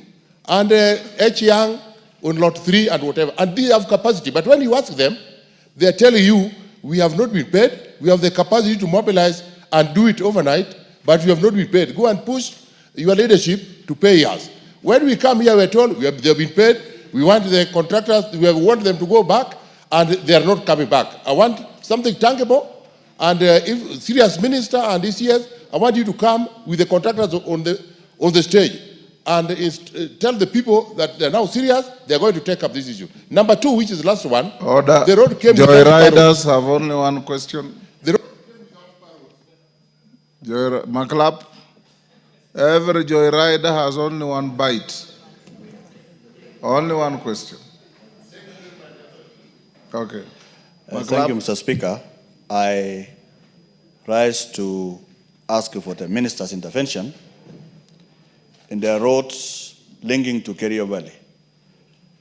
Mr. Speaker, the road that begins from Barwesa to Kinyach is being used by Ainan contractors, which are doing Kinyach Kapswar and Kapsaraman Kinyach. So there is a section at Kuikui High School and another section at Chemindany, which are actually impossible, including me here, truly, Mr. Speaker. I can't reach home. If I went over the weekend and asked the contractor on site that you are using heavy machinery, kindly come and sort out those sections so that the road becomes possible. He says, I don't have instructions, I don't have PQs for that road, but the minister here, knowing him very well, and he has good plans for that road, can actually be able to intervene so that the people of that area will be able to use that particular road. Secondly, Mr. Speaker, a non-contractor also has a section between Kasisit and Lake Baringo. That one is already under contract. But between Kasisit and Lake Baringo, last year, we had landslide, you are aware, Mr. Speaker. Ask your question. Yeah, so the non-contractor should be asked to move ahead where they have no to repair the road, because government cannot now allocate money and yet there is a contractor on site. Those two sections together with the access to Poi Secondary School, Mr. Speaker, if intervened, those are small sections and it requires only intervention of the minister and the existing contractor on the ground, and things will be sorted out as we move with other programs. Otherwise, Mr. Speaker, you have a level-headed minister that has the capacity to put the ministry in order. Dagoretti, North member. Jen Kihara, you are the next question. Why don't you restrain yourself to the next question? Thank you, Mr. Speaker. Thank you, Mr. Speaker. Mr. Speaker, allow me also to thank the Minister, the CS, for really doing his best to bring back this ministry. But having said that, I would wish for him to intervene in Nairobi. And when I say Nairobi, I would appreciate, I know he has given now Kura 2 billion shillings that has gone to the county. But when you look at the maintenance of the roads they are about to do, most of them were also maintained last year. And the challenge we face in Nairobi is in the slum, Mr. Speaker. That today, when I look at all those roads, Kibra is out because there's no road of Kura there. You find TJ's constituency is out, Madare is out. Dagoretti North, it's Lavington and Kilileshwa, but I'm not saying that it is important or not important. I'm just saying the roads in the slums where Kera now comes in, is there a way the minister will assist us so that the key roads, and especially the roads that the president spoke on, pronounced himself on it, and see how we can do those roads? Because they are the most important roads. They are the roads that are impassable than even these roads that are about to be maintained again. Thank you, Mr. Speaker.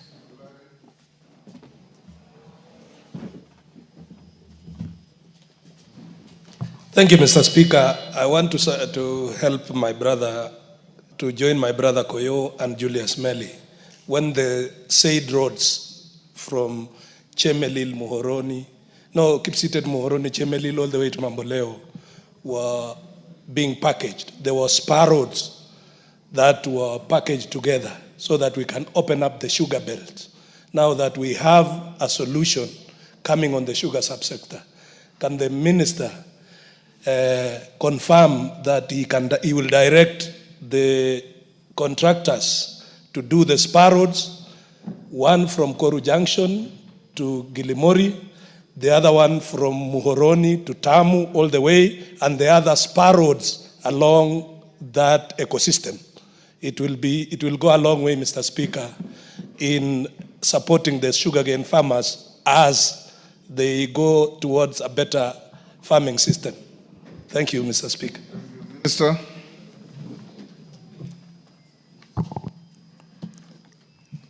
Thank you again, Speaker, honorable members.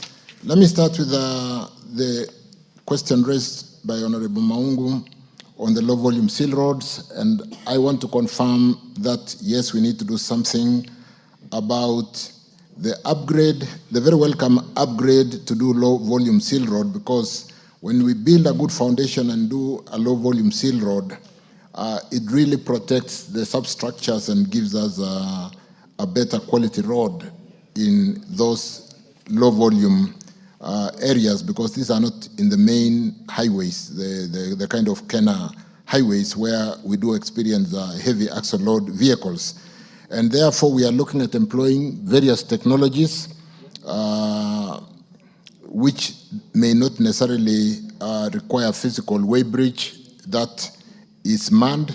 You do know there are unmanned weighbridges, and therefore be able to maintain these assets, because what we did build on low volume seal roads moved our asset roads from some 2,500 kilometers to almost 8,000. To get them dilapidated very quickly would be unfortunate, and therefore we are working as a ministry to see how to employ technology, including even just signage, to be able to show that these roads would not be able to take, say, more than 12 tonner. And therefore, if we are doing the agricultural distributorship of fertilizer, it doesn't have to go into the whatever. It can basically offload and sub-distributors taken in smaller vehicles, smaller tonnage vehicles. So we are paying attention to that, and thank you for that concern. On the road that is basically Bumela, developing potholes, thank you for that. I think it's better a stitch in time saves 9, and what we have learned is if we do an early reseal, we are able to reseal a road at an average of 10 million Kenya shillings to 15 million Kenya shillings per kilometer, and therefore be able to preserve the road instead of waiting for the road to get totally dilapidated, and then we have to reconstruct at a cost of over 60 million per kilometer. So we will pay attention, Mheshimiwa Oyula, on that concerned road, and look at the potholes that are developing and what corrective measures we have to do immediately. On this Bamba Road, Mheshimiwa Owen Baya, I think we are very strong today with respect to having paid the contractors. And when we summon them, to the extent that we have not fully paid them, and we have a further tranche of cash money to pay them, they come running. So let me answer the question for Kilifi North, or this particular Kilifi Road, Bamba Road, together with Julius Melis and Koyo, and on this Mohoroni, Chemelil, and the Spar Roads, and it is basically picked up by Hillary, Kipkelion, to the extent that we have 3 contractors on this road. We have China Bridge number 10, we have Hechang, and we have Stekel. These are strong contractors. What I want to do in the advening days is to have a meeting with the leadership, with these contractors, and of course the team at the ministry, to be able to really understand the spar roads which are built into the contract, and whether they should build the main artery and come back and build the spur roads later, or they should do all of them as they move forward, so that we don't have the kind of case that Sabina Chega did mention earlier, where the members of parliament don't want the main artery to be built. They want the spur roads to be built ahead of the main road. But let's have this common meeting with these three contractors, Koyo, Julius Melly, and because it's again cross-cutting many constituencies. And so what I'll do, leaders, Honorable Speaker, is to get, and like I said, when we summon them, they come because we now we have the ability to pay them.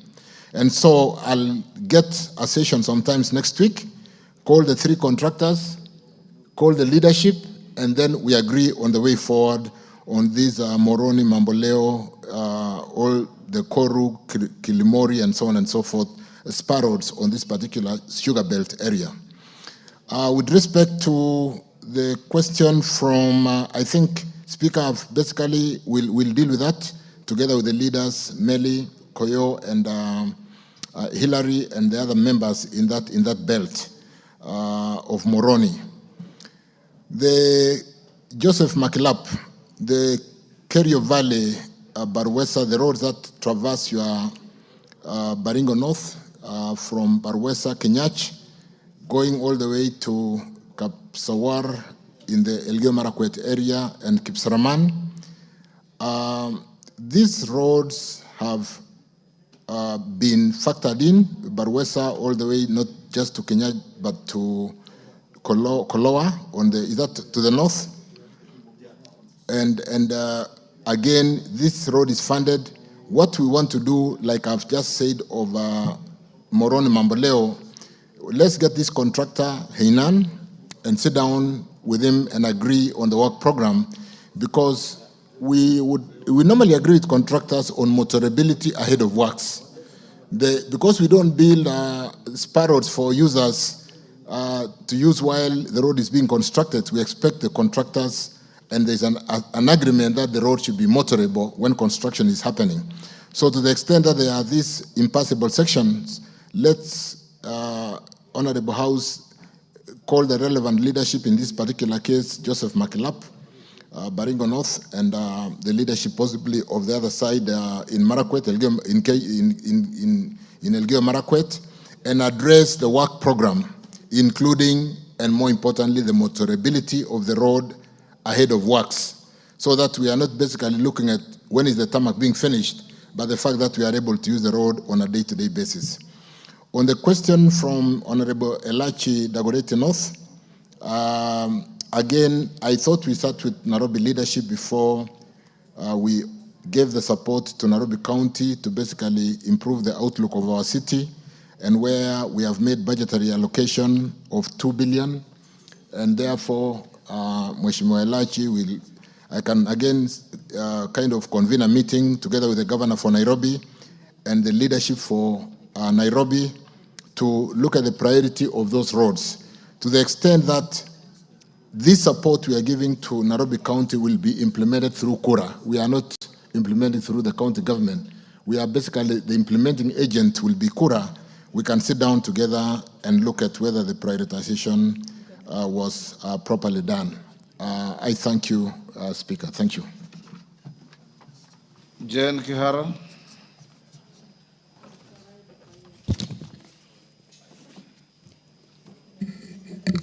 Thank you, Mr. Speaker, for allowing me to ask this question.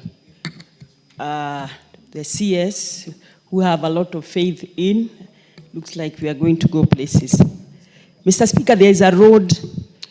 Jen, ask the question. There is a Kura on the order paper. I've called you to ask question 057. Sorry, I had asked you to let me ask about the road because my question is not about the road, Mr. Speaker. Please. Reluctantly, take 1 minute. Yeah, Kenongi Maraiwuchu Road is a Kura road, about 7 kilometers. And it started in the last regime. Mr. Speaker, up to now, they have only done 2 kilometers. I have been asking even the agency before to come and check the encroachment, because there's a lot of encroachment. I wanted to ask the CS whether, when he can do the remaining 5 kilometers. It is a Kura Road. Kinogi Maraigushu. Minister,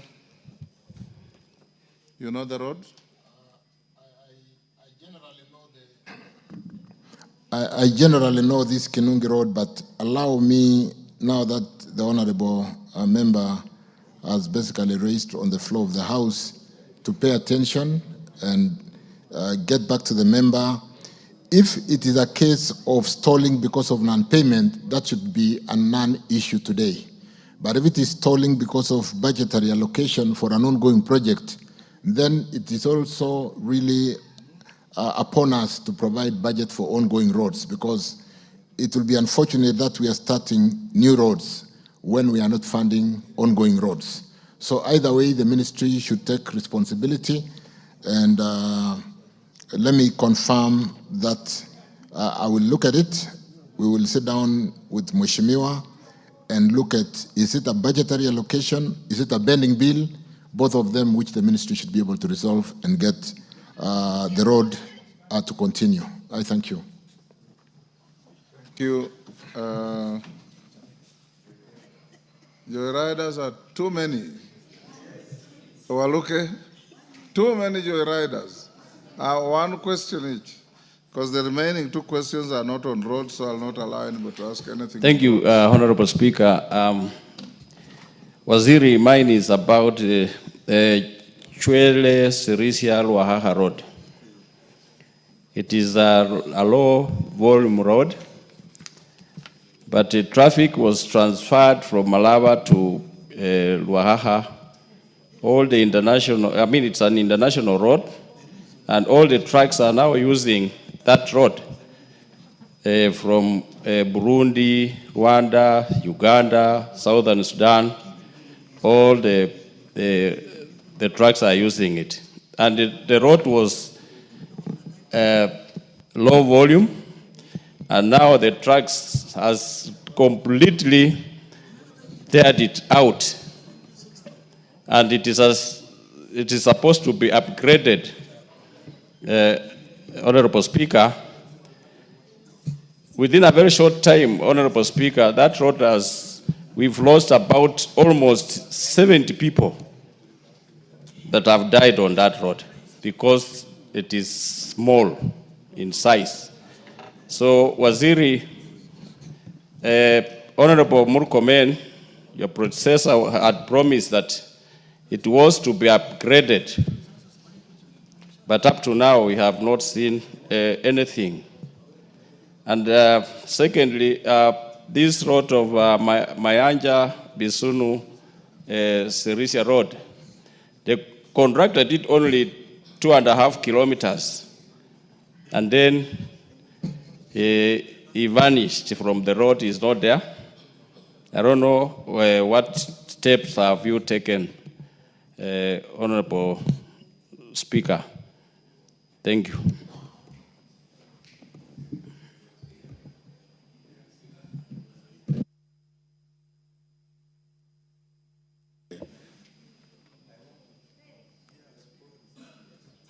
Yes, CNN. Thank you, Mr. Speaker. Mine is just first to appreciate the CS. The CS has been appreciated enough. Just ask your questions. Yes. Yes. Yeah, I appreciate him because of the Kibwezi Kitui Mbondoni Road, which actually has resumed. Yes. My concern is the contractor has done a campsite, but the pace is too slow.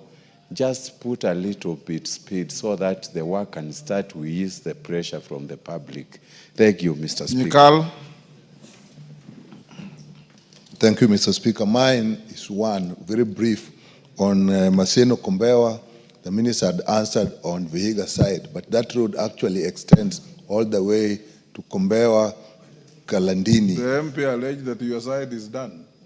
No, it isn't done. So the part from Akado, Nyendiwa to Kalandini is not done. So the road is hanging. So that is my question. But Mr. Speaker, I would also say that after the meeting on Tuesday, it would be nice if they agree on programs with timelines. If that is shared with us, then it can help us follow up on the work, on the progress of the work. Thank you, Mr. Speaker. Zamzam. Asante Mheshimiwa Spika, na mimi nataka nimuulize waziri, tunaangalia feri ambayo inasafirisha watu katikati ya Mombasa na Likoni, zile rams zinamwaga watu baharini. Kwa hiyo Mheshimiwa Waziri, nilikuwa naomba kujua, kulikuwa na feri ambazo zilikuwa zitanunuliwa mpya ili wananchi wa Mombasa waweze kupata wepesi wa kusafiri.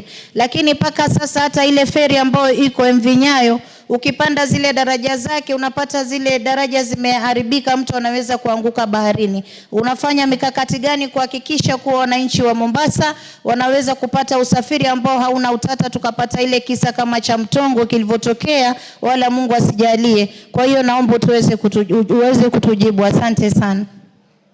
Daniel. Thank you, Mr. Speaker. Mine is not more so on roads, though I have a lot of problems on roads, Kore Road and Muringena Road, but my major question is on the issue of air transport. Mr. Speaker, I want the Waziri I want to know if the Waziri knows that we depend on... Minister, you'll have just to make do with this mixed grill. I want the Waziri I want to know if the Waziri is aware that we depend on Ethiopian Airways to ferry our miraa out of this country. But now, of late, they have denied us an opportunity to ferry miraa to Israel and Djibouti. And we are really stuck, considering the fact that Kenya Airways does not fly the two routes. So what is the ministry doing to assist our Meru traders and farmers from this problem of lacking means of transport, whereas the Ethiopian Airways is flying there, but they are denying our traders an opportunity to use their flight? Thank you, Mr. Speaker.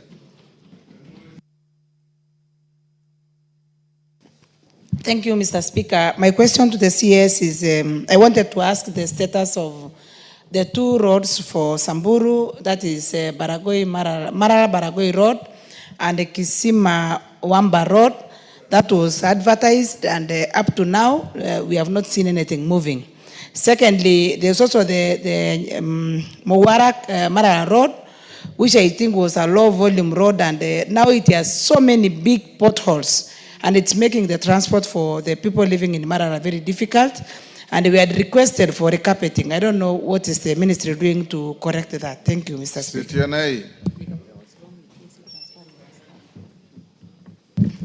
Thank you, Honorable Speaker. I seek intervention of the CS on the Turbo Bridge, which was given to the contractor over 2 years ago, and the work is very slow. The current bridge is a disaster in waiting. And secondly, the Turbo Beshabor Salient Road, which is a twin sister. Which bridge are you talking about? That Turbo Bridge. On the highway? Just off the highway, about half a kilometer off the highway. Yes. And it is a twin sister of Turbo, Naitiri, Sihendu, Endebes Road. Okay. What is the status of the road from Turbo, Beshabor to Celia? Thank you. Thank you, Kipepeo. Mama Kaundi Busia. Thank you, Mr. Speaker. Bwana CS, I just want to know what happened to the road that starts from Mungati, Benga, Akobwait, Kwangamor, Kotur, and was to end in Kocholia. It's about 22.5 kilometers. The bridge was removed and the contractor seems not to be on the site. A distance that Ken cutters used to simply use less than 30 minutes. Now they have to go look for another route that takes 2 hours for them to reach a particular point. So kindly, because of the Ken in the region, that particular road is very paramount. Thank you, Mr. Speaker. Oron. Thank you, Honorable Speaker. My question to the CS about a 9.5 kilometer road named Tomboya Roads in Kisumu. Honorable Speaker, this road was awarded in 2021.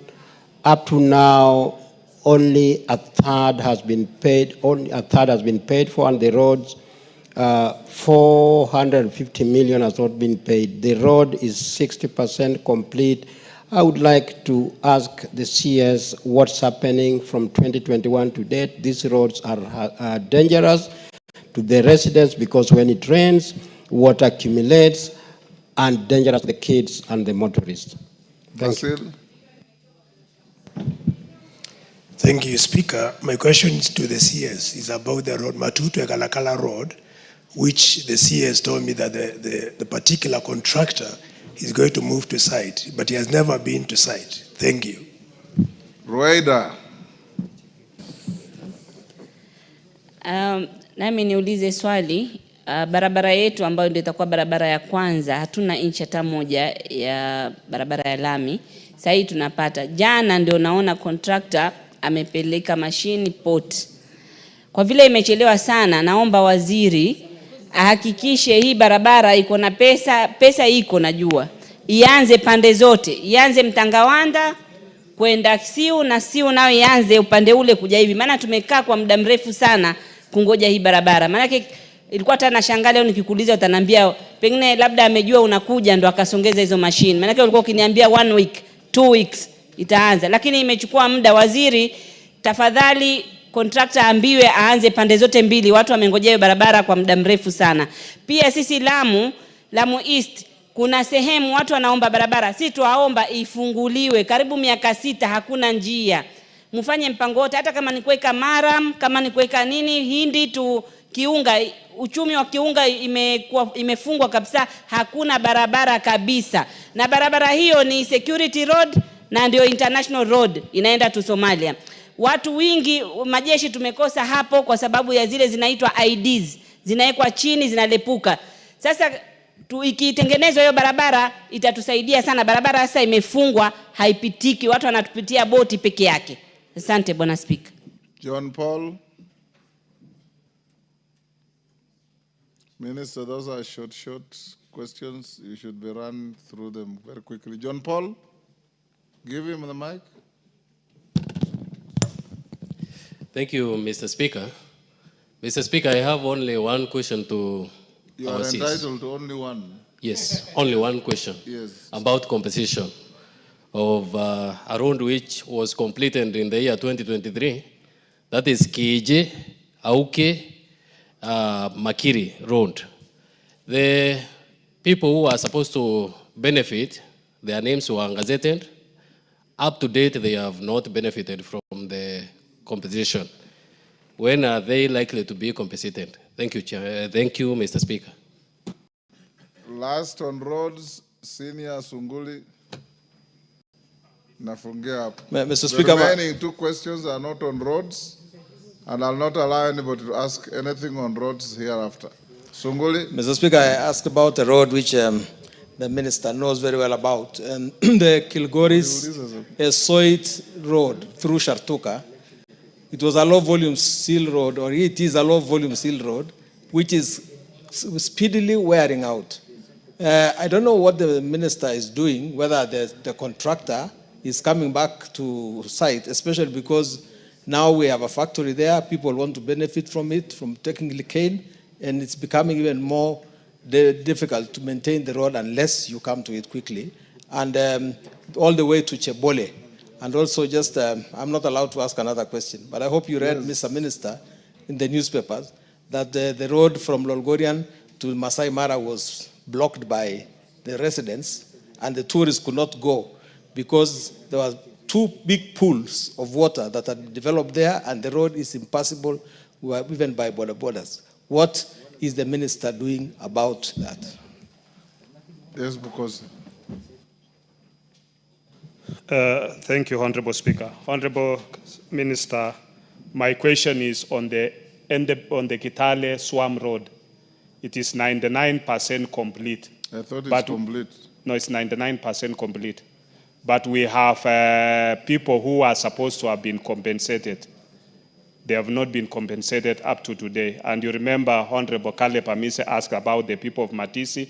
And we also have people in Endebess, especially in Sokomuchinga and along that area where these people have not been compensated all that time. So whom do they, because they have approached National Land Commission, they are always going to the DCC's office. Even today they called me. They are going to the DCC's office. So how are they going to be compensated? Because I think they'll just be left stranded if nothing is happened. Members, bear with me. This is the cutoff on roads. Minister, if Obara won't give you, you've just walked in. You've just walked in, I'm not giving you. Ivan Farah, you've just come in. Yes.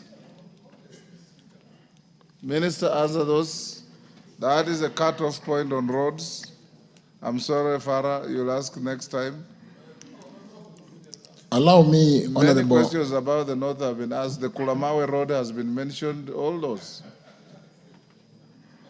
I've been here, unless you are not here. Go on, Minister. Thank you, Speaker. Honorable Speaker, honorable members, allow me not to just basically individualize every question, but to basically say, Honorable Speaker, where there is a contractor on the road who had abandoned work due to non-payment, and because we have paid every contractor at least 40%, and we are paying the next 40% in due course, and that due course is in the next 2-3 weeks. And that's why we are having this Tuesday meeting to review, because we are in a very good place, we are in a very strong position to basically ensure that they did comply with the settlement agreement, which was a bargain to sell a part of our RMLF and pay them. And on account of discounting our RMLF on a net present value, we asked them equally to discount 35%. We paid them 40%. We are paying 40% in due course. And therefore, for the road that Waluke spoke to, and where there is a contractor, I want to confirm that on all those roads, Honorable Speaker, honorable members, I will be happy to have a meeting with the contractor, with my team, and with the members of parliament for the particular area to address resumption of work. If they have not resumed work, why should we be prioritizing the next 40%? So we are in a very strong place to address that. So, but particularly for Malava, because of the border and this Chwele Road, honorable members, you do know that we pride being an anchor state because of the port of Mombasa and servicing Uganda, Rwanda, all the way to DRC.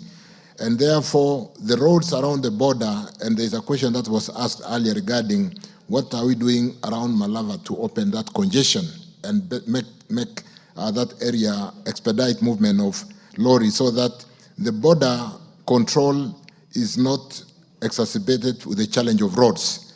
And therefore, we will pay attention. We do a lot of trade as a country on account of transiting goods for these particular countries and as an anchor state. And therefore, even if we are efficient in Mombasa and we are not efficient in the entire northern corridor, including the border, which do also seeks to answer the question of Bokose on this swamp, on the, what do you call, Kitale swamp. We really are going to work quickly to make sure that we clean these border point roads, including the building, which is currently unfinished. That is why we are 99%. We'll work closely with KRA to finish the buildings, and even as the leadership of our neighboring country will be coming into the country, the Kitale Swamp Road is of concern, and we need to finish that 1% outstanding. But having said that, with respect to Waluke's question, we will pay attention to that boundary area to make sure that the artery is clean. We are able, even when you have to go through the Chwele. Do you ask about compensation? Yes. And I'm going to answer that. I'll answer that. And maybe I can just deal with it because I've then dealt with Kitale Swamp and deal equally with the other PAP project affected person on the road where John Paul did raise. In the selling asset securitized kind of asset that we sold, we made provision for all the project affected person, and that is why even on the road of which was asked by on Kibwesi Mutomo, we are compensating all those project affected persons to the tune of 1.5 billion. We have released the money to National Land Commission, and the process of payment is just a bit slow because of the compensation process of ensuring that we are compensating the right person. So that money has been made available. The project affected persons we have taken care of, John Paul, Kibwesi, Mutomo, and equally in Kitale Swam, and we'll ensure that we are working very closely with National Land Commission. In fact, as a matter of fact, we've held many meetings. We've released 14 billion to National Land Commission. As we speak today, they have only paid out 3.5 billion, maybe close to 4 billion now, and they are sitting on some 10 billion because of the reconciliation of records. And equally, we are working with the Ministry of Lands to make sure we streamline the records and release that money to the project affected persons. With respect to, like I said, contractors who have not resumed work, that should not be an issue today where they are contractors. We can deal with these contractors on a one-to-one basis. Currently, they are very cooperative to us. If they are not cooperative to cooperating with the members of parliament, I can chair joint meetings and basically zoom in and address the various challenges. With respect to Maseno Kombewa Road, that was asked by Nyikal, I think we've provided for funding for that section of the road to be able to finish, so that we do not have to ask a question pertaining to the fact that the Vihiga side is done, why don't we do this other side, or the other side is done. And then we got even executive directions to be able to complete both sides of the road. Some regarding the ferry. We've just paid for the ferry in the last 2 weeks. Construction has started. We're very concerned about the challenge on how we basically move our people across the Likoni ferry. When you see some of the videos doing the rounds in the way people move in, even for the time being, in my last visit to Mombasa, this was an agenda with the governor for Mombasa to see whether we can have a system for crowd management as people board. But equally, that road that we build between Mombasa and Kwale through Kibundani to service the special economic zone area is basically ready, and we are looking at opening it shortly, and that will release a lot of the traffic that can then ease the congestion in the ferry. But the other ferry that we did sign off has been paid for and construction started. So in fact, I got an update. We were with Captain Ruta late into the evening yesterday in a separate meeting. Air travel, I've got a more substantive statement because that has been of concern, and allow me, Speaker, to basically look at the statement on how we are going to assist our Mira farmers to make sure that the products are getting to the market in Israel, Djibouti, and other markets. Ethiopia Airlines operate international scheduled air service into Kenya purely under provisions of the existing BASA bilateral air service agreement signed between the government of Kenya and Ethiopia. The existing agreement, Honorable Speaker, members, provides for carriage of both passengers and cargo under scheduled regime. The agreement has no restriction as to what type of cargo to be carried for as long as the airline is approximately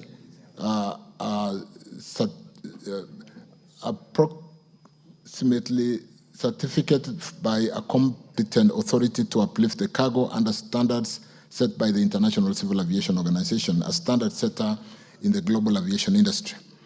Obligations of the state signatory to such agreements is that the state should not interfere with the conduct of business by airlines designated to operate under such agreements, and therefore the ban by Ethiopia Airlines on carriage of Mira from Kenya is an internal airline decision that has no roots to the existing bilateral air service agreement between Kenya and Ethiopia. But because I was aware of this, that's why I made a brief statement, because I knew it might come up. I'll be seeking to basically do a bilateral with the Ethiopia Airlines to basically seek to intervene, because this is really impacting on the economy of this sector, and therefore we need to provide an urgent solution, because these are perishable products and they do not have that long-range kind of post-harvest time, and we need to resolve that. So I'll pay attention to that, Mheshimiwa, and address that very quickly. Let me then turn on to Samburu. Samburu, that was Le Kuris. Honorable Speaker, like one road in Chepsonoi, Turbo to Kakamega had a challenge with the contractors pricing. The Wamba, Maralal, Baragoi road had that challenge. We did provide for some tarmacking out of Maralal into Wamba. We did provide also for tarmacking from Maralal towards Baragoi. And Mheshimiwa Legarus, we've had meetings with the leadership of the area, and we did retender for these roads. We've just closed. The bids have just come in, because we lost so much time between the time when this funding was approved and the tender, which has not worked. We will very quickly award the best contractor for those roads, basically to do the tarmac on those two sections and upgrading the graveling all the way to Baragoi on the other side to ensure that road is motorable. And we are working on that. The tenders just came in, and the relevant, I think it's under Kenya.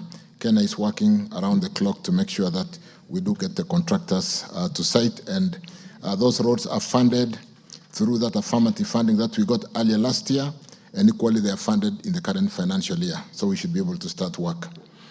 On the Turbo Bridge, Mheshimiwa Shitenei, there's a lot of work going on there, and to the extent that we have funding on that road, I don't think we should exclude the bridge. I don't have the details with me here, but allow me to pay attention to that and make sure that this Turbo Bridge is not in the state that you did describe. For Busia, Catherine, Mheshimiwa, that 22.5 kilometer road, and you did talk to the bridge, that needs to be addressed. Allow me also to pay attention to that.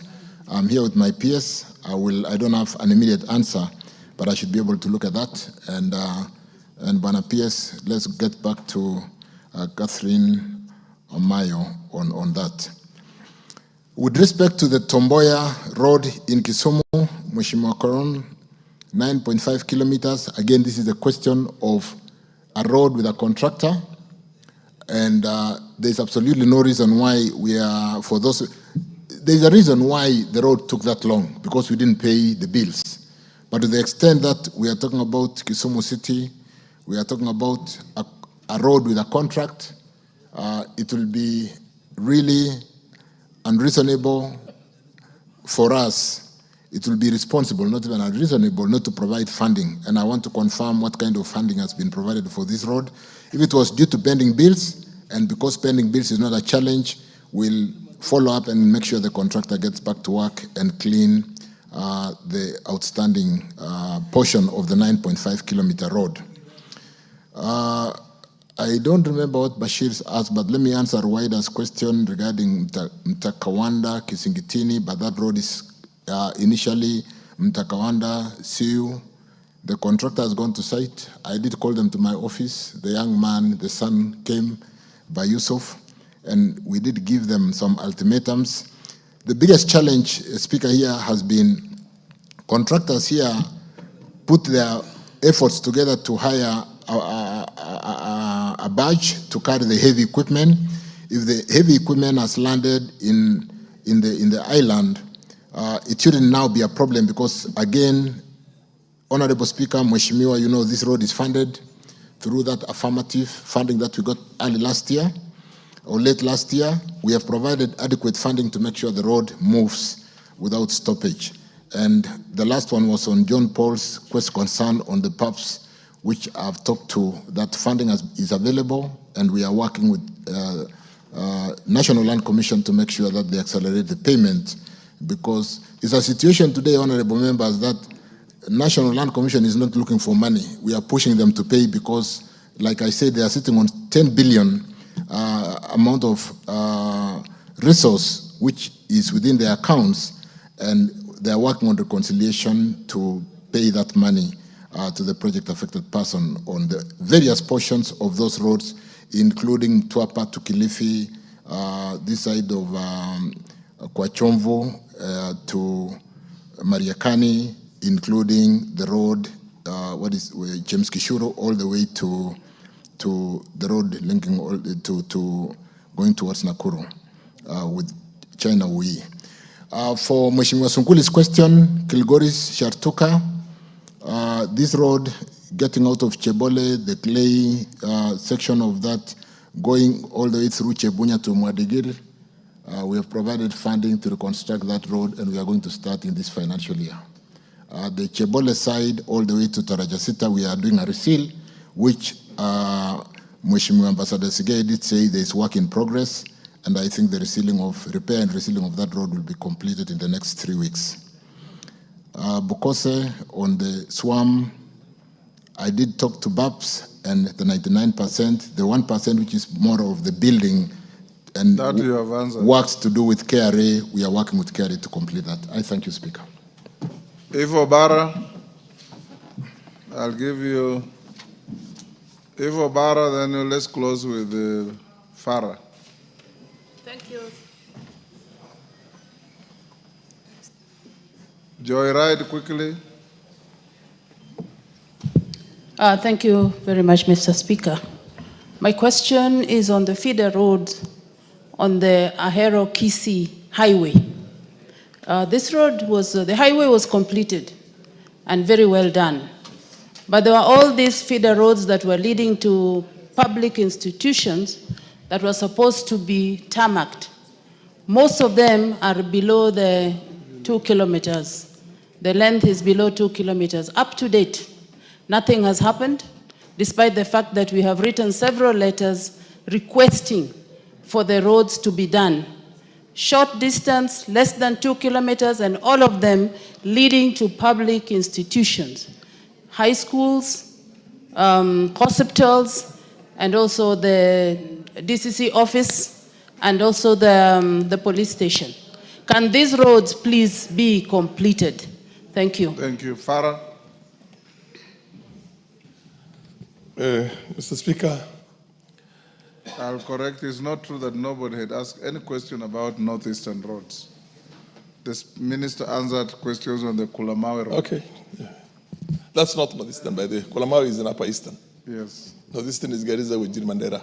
Go ahead. Okay.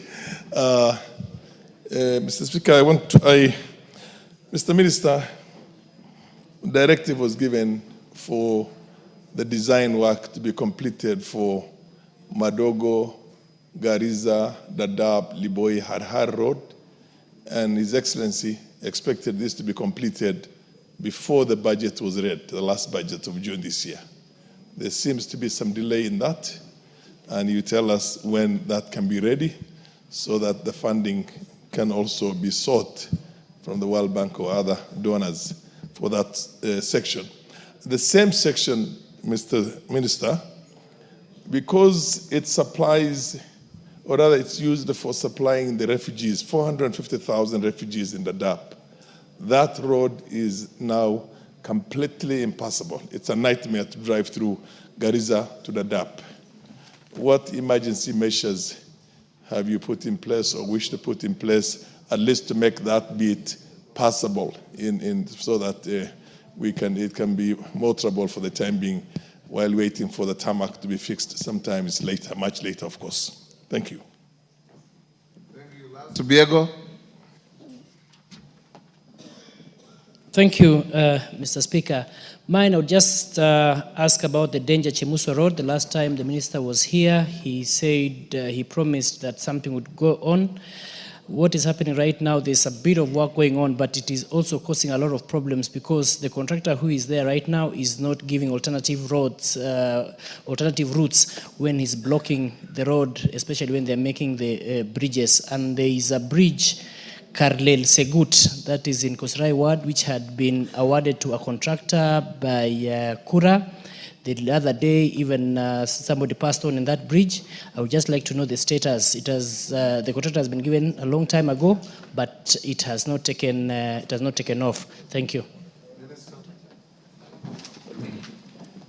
Respond to those three, Farah, Eva, and let me start with Eva Obara on these Ahero Kisi spar roads that link up to public institutions and they are of short distance. Mheshimiwa Obara, allow me to confirm if they were in the contract, then there is absolutely no reason why they should not be done.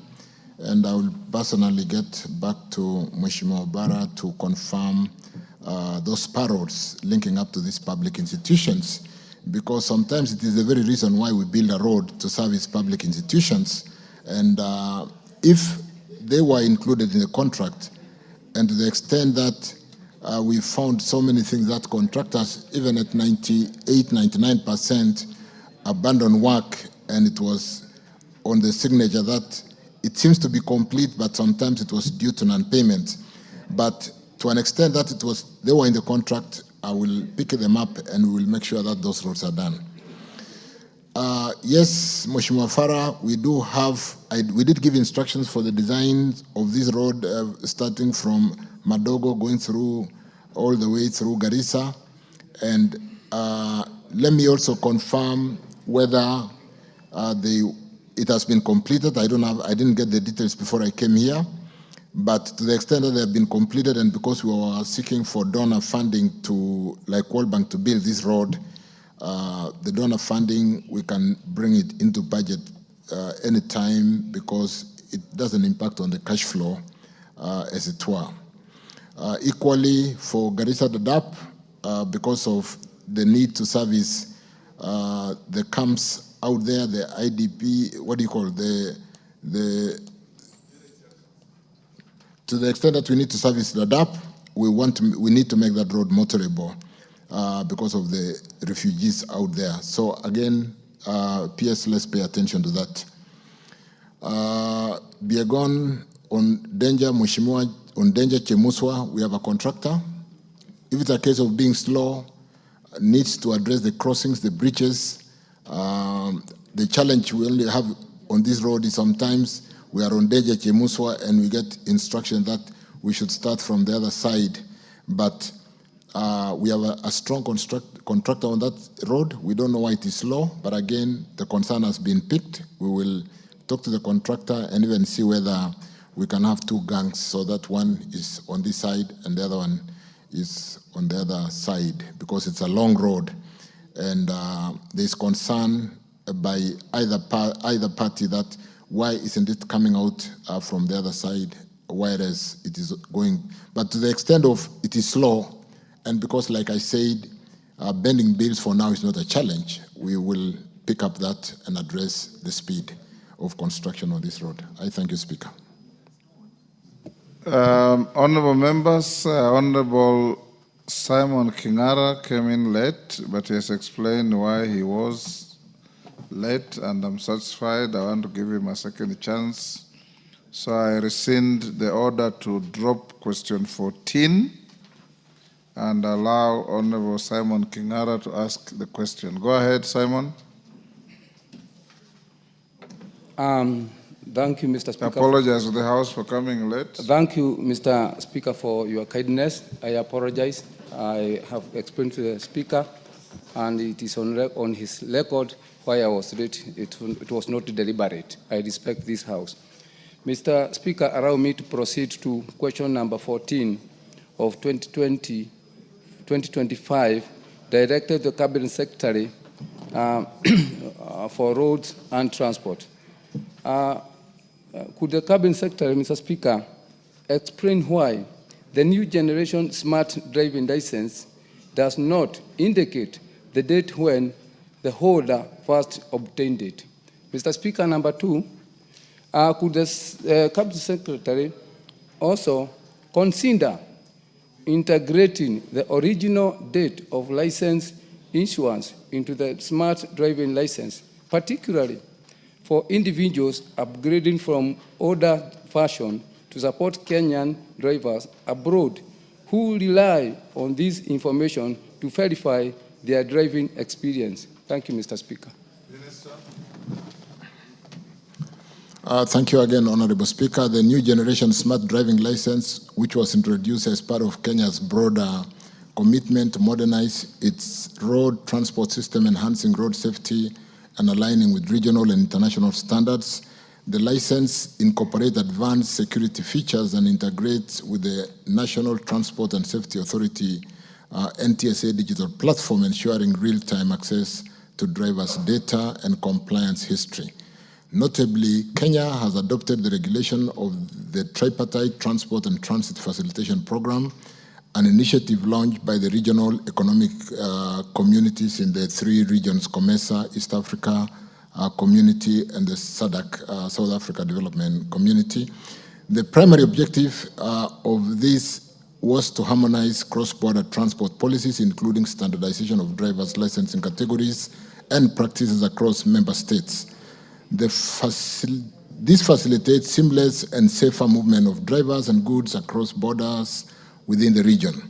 In line with this protocol, the Tripartite Transport Transit Facilitation Program standards, the current design of Kenya's smart driving license, like has been brought out by Kingara, does not include the date when the holder first obtained the license, as this information is not a prerequisite requirement under the harmonized regional framework. However, given the concern of our Kenyans out there, it is important to emphasize that while the physical card does not display this date, the full driving history of every license holder, including the original issuance date, is securely stored within NTSA Integrated Road Safety Management System. This information is readily accessible to authorized institutions such as the law enforcement agencies and regulatory bodies for verification, enforcement, and administrative purposes. The Ministry, Speaker, through NTSA continues to review stakeholders' feedback and any necessary enhancement to the system, including potential adjustments. Now, not basically potential, but we are working on accommodating the date of first issuance in the data structure within the digital data structure, and therefore that will be done in due course. Which, with respect to the second question, the Ministry acknowledges the importance of reflecting the original date of license issuance, particularly for Kenyan drivers seeking to validate their driving experience when applying for licenses or employment opportunities abroad. While the current smart driving license, like I said, was developed in compliance within the Tripartite Transport and Transit Facilitation Program, standards which do not require the inclusion of the original issuance date, there is recognition that this information remains relevant for many license holders, especially those upgrading from older versions of licenses. And to address this concern, the Ministry through NTSA is considering the integration of the original date of the license issuance date in either the physical card or through enhanced digital access options. The DG NTSA came here with me, and I'm very clear that update is being done so that that smart chip will accommodate that date of first issuance. And therefore, such integration would be done carefully to ensure consistent with regional regulatory frameworks while also leveraging the NTSA Integrated Road Safety Management System, honorable members, where all historical data, including original issuance date, is securely stored. The Ministry remains committed to ensuring that our licensing system not only meets international and regional standards, but also serves the practical need of Kenyan drivers at home and abroad. I submit. Thank you, Speaker.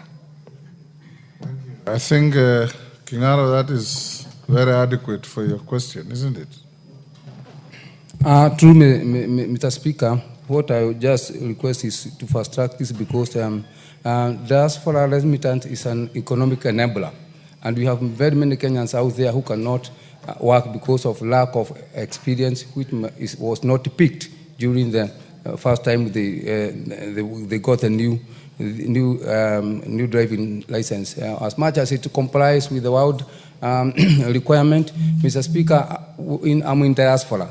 Out there, apart from the big towns, out the country, out the world, the small villages where our Kenyans also work, they do not have those machines to chip in and get the data. So if it's indicated on the card, then they are good to go. Thank you. Okay, thank you. Last question, Jen Kihara. Minister, you note what the member has indicated. Jen Kihara, next to you, on your right. There is a mic that is on there. Yes. Okay, thank you, Mr. Speaker. I wish to ask question number 57 of 2025 to the CS. Question number 1 is to clarify whether compensation for land acquired by Kenya Railways Corporation for the construction of the standard gauge railways and meter gauge railways has been fully settled. Number 2, provide details on the criteria used to identify legitimate landowners and clarify whether compensation was determined based on the prevailing market rates. And question number 3, explain why some legitimate landowners were not compensated for their land acquired for the construction of the railway line, and outline measures the ministry has put in place to ensure that all genuinely affected landowners are duly compensated. I submit, Mr. Speaker. Jen, is this in relation to your constituents so that Yes, you don't meander around? in Naivasha. In relation to Naivasha? In relation to Naivasha. Yes. So, Minister, I don't expect you to meander around from Mombasa to Mwisho wa Reli in Narok. Thank you, Speaker. Thank you, Jane, Kiara, Mheshimiwa. Mr. Speaker, sir, compensation for land acquired for the standard gauge railway, a major project undertaken by this government and by the government, and the meter gauge railway projects was settled in accordance with the awards of compensation to the person entitled. Payment were only held by the National Land Commission as guided by the Lands Act on issuance, where there was no person competent to receive payment, mostly in cases where the process of succession was ongoing. And upon completion of the process and letters of administrations are issued, the Commission, the National Land Commission, makes payments appropriately. And that is why I said earlier, with respect to the project affected person on the road network, that is ongoing, even when money is available. On the second question, honorable members, Speaker, the person entitled does not, when there are reasons of the person entitled to be paid does not consent to receive the amount awarded, in cases where the project affected persons are aggrieved by the award of compensation and seeks reprieve from the Land Acquisition Tribunal. And on the other issue where there is a dispute as to the right of the persons entitled to receive the compensation or as to the shares in which the compensation is to be made. On the second question, so those are some of the challenges and areas where money could be available, but payment is not made to the project affected person that needs to be compensated. On the second issue, on the details on the criteria used to identify legitimate landowners and whether compensation was determined based on prevailing market rates, Speaker, sir, Section 112 of the Land Act 2012 guides revised 2019 guides National Land Commission in identifying all interested persons and the nature of their interests over the affected land. It also guides National Land Commission on determination of ownership, where the Commission conducts an inquiry to hear issues of proprietary and claim for compensation by person interested in the land. At the inquiry, the Commission make a full inquiry into and determine the person interested in the land in line with Section 112, Section 3A of the Lands Act. It also inquires into received written claims of compensation from those interested in the land in line with the same Act, 112.3b. It also has powers, the National Land Commission also has powers of the court to summon and examine witnesses, including the persons interested in the land, and compel the production of delivery to the Commission of documents of title to the land in line with Section 112.5 of the Lands Act.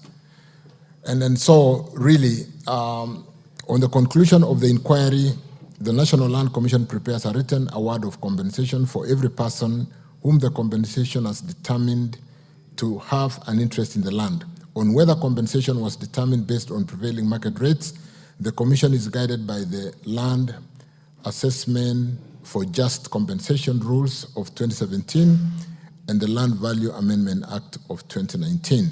The regulations provide for a criteria for determination of just compensation and factors to be considered. Among the factors, honorable members, to be considered when assessing compensation is the market value of the land. The Land Assessment for Just Compensation Rules of 2017 further provide a criteria for assessment of market value. On the concern of legitimate landowners not compensated for their land acquired for the construction of this infrastructure, Mr. Speaker, during the compulsory land acquisition for the Nairobi-Naivasha Standard Gauge Railway Project and the Naivasha Inland Container Terminal at Longonot Station, MGR Link line, it was noted that several unresolved historical land disputes and property boundaries inconsistencies existed within Mai area. Further, there were ongoing court cases pending determination. In line with Section 115 of the Land Act, compensation for properties that were in dispute was held by the Commission until the dispute as to the right of the person entitled to receive the compensation was determined. Kenya Railways, being the acquiring entity, has continuously liaised and facilitated relevant government agencies to ensure resolution of land boundary and ownership issues hindering payment to ensure affected landowners are compensated. Mr. Speaker, members, further, the Ministry ensures provision of adequate budget under the Railways Development Levy Fund to ensure that all affected property owners are compensated upon resolution and determination of existing disputes.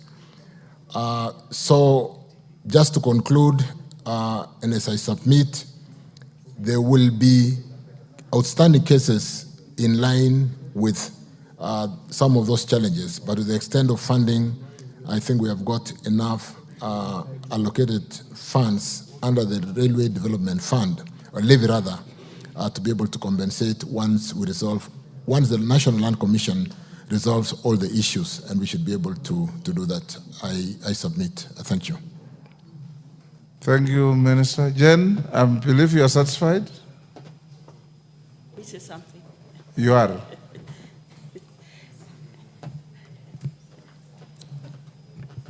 Mr. Speaker, I would wish the minister to provide details of the cases in court, so that, because there are those people who come with titles and they say, this is my land, it was affected, there is no dispute anywhere and have not been paid. I may wish to find out how we would want us to solve that, because they come to my office with titles. And that means there is no court case. And if there is a court case, then we need to know which ones, because we need to settle these matters. Just yes, like CS says, there are many problems in matters land there. But there are those ones who think it's clear that they should have been paid, Mr. Speaker. Honorable Jane, you can also help your constituents by compiling a list of those claiming not to have been compensated when they ought to have been compensated. Visit the ministry. I'm sure they also hold a list, reconcile, and then have everything done. It's good for the gallery to ask questions here, but you can also do so much by going to visit them. If you have a complete list, because I know the section that we are talking about is not that big. If you have a complete list, visit them. I'm sure they will be able to reconcile. You're right, Mr. Speaker. Thank you. Minister, I think we'll end up here. You want to joyride on this? Just a joyride. Is it about railways? It's compensation of the road. Just as that one of Madam Jane. Yes. Yes. Mr. Speaker, thank you for giving me this opportunity as a rider. Waziri, we have a road which money was allocated for compensating the people who were affected. That is the Kokokora, Kidaku, Kariene, Yaki Road. And people were compensated. Money was set aside for compensating the members whose lands were affected. And that money has not been transmitted to the accounts by Kera up to date. What is the ministry doing about it, taking into account that these questions were also asked in direct to the president when he visited Meru, and he promised, of which also I'm aware, that Kera and set aside money through this parliament for compensating the farmers, the owners of the land. And at the same time, the second one and the last one, question. I'm joining it. It's together. It's a continuous. It's a continuous. You question. said the second one. Sorry, Mr. Speaker.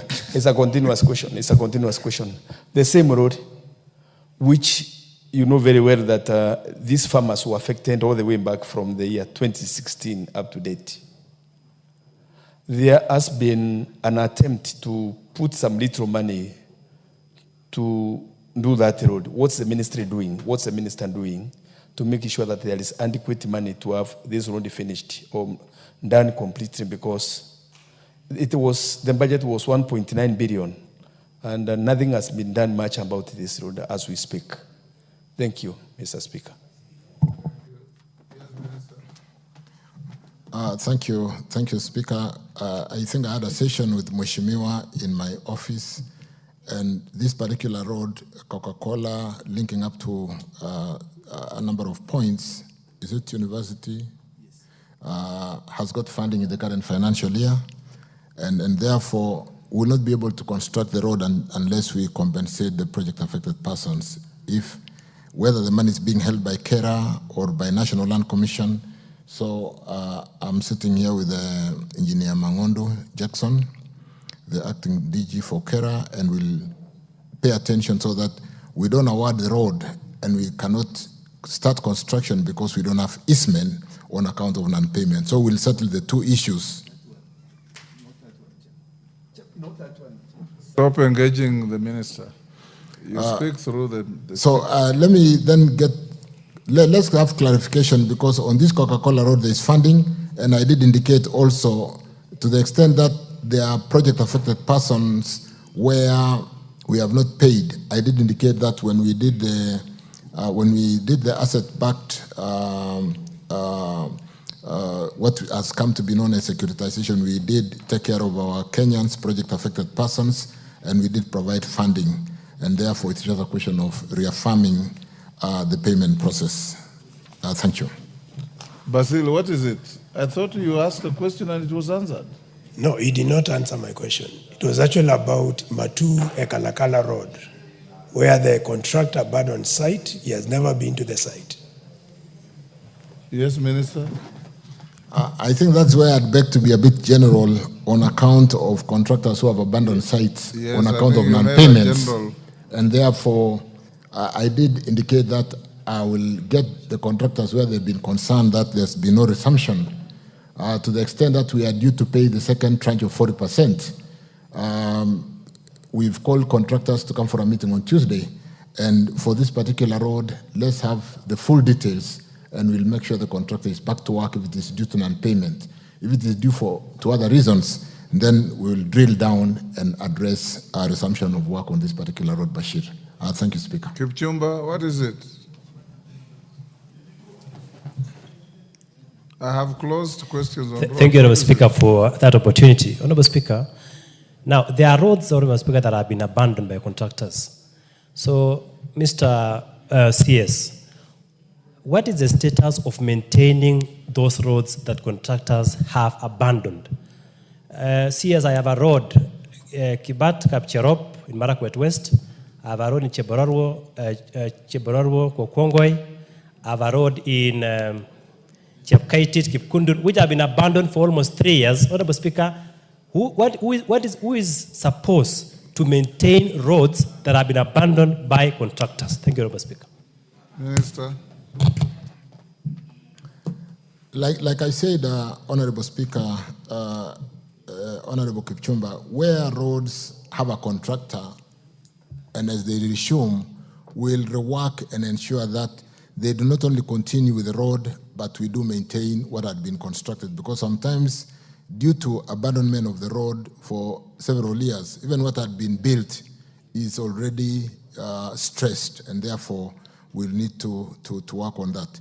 To the extent that we have latitude, Speaker, honourable members, in terms of variation of contract, or to a very good extent, whether the dilapidation or rather the stressing of the road was because it is incomplete, then it shouldn't be a challenge, because the subject is that there's a contractor, we have paid them, and therefore how do we deal with some of the stressed areas of the road to make sure that when the road is completed, we do not have a dilapidated part of the road and a section which is completed, which is looking. So we'll address not only for Kapcherop, for Keyo, for Marakwet, we'll address for all the roads in the country, because the abandonment ranged from 6, 7, 8, 9 years.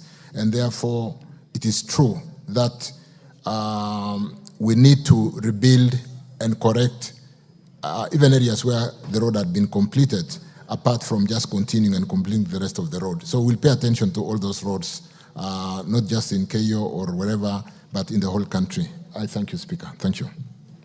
Thank you, members. We come to the end of question time. Minister, thank you for your endurance and clarity of answers. Like I said, members, all of you who have records of stalled roads, the minister has indicated a meeting with all contractors on Tuesday. Drop your lists with the clerk. We will forward them to the minister, and minister thereafter compile that list and send it to the chairman of roads. Stop that Kamkunja and listen. Thereafter, you forward the list through the chairman of roads, whom I'll give an opportunity to table in the House for members to go through, and if they tease out any further questions, we will invite you to answer. You are now released unless you are lawfully held to go back to your office. Thank you, Minister. Next order.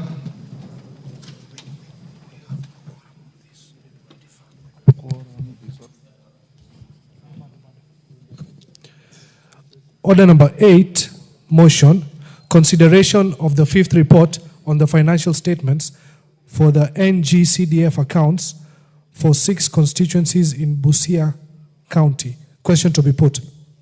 Order, Polo, take your seat.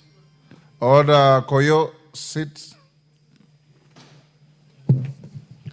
Honorable members, I'll now put the question at order number 8, which is that this House adopts the 5th report of the Decentralized Funds Accounts Committee on its consideration of the report of the Auditor General on the financial statements for the National Government Constituency Development Fund for 6 constituencies in Busia County, being Teso South, Matayos, Nambale, Funyula, Teso North, and Butula constituencies for financial years 2013-2014, 2014-2015, 2015-2016, 2016-2017, 2017-2018, 2018-2019, 2019-2020, 2020-2021, and 2021-2022, laid on the table of the House on Thursday, 10th April 2025.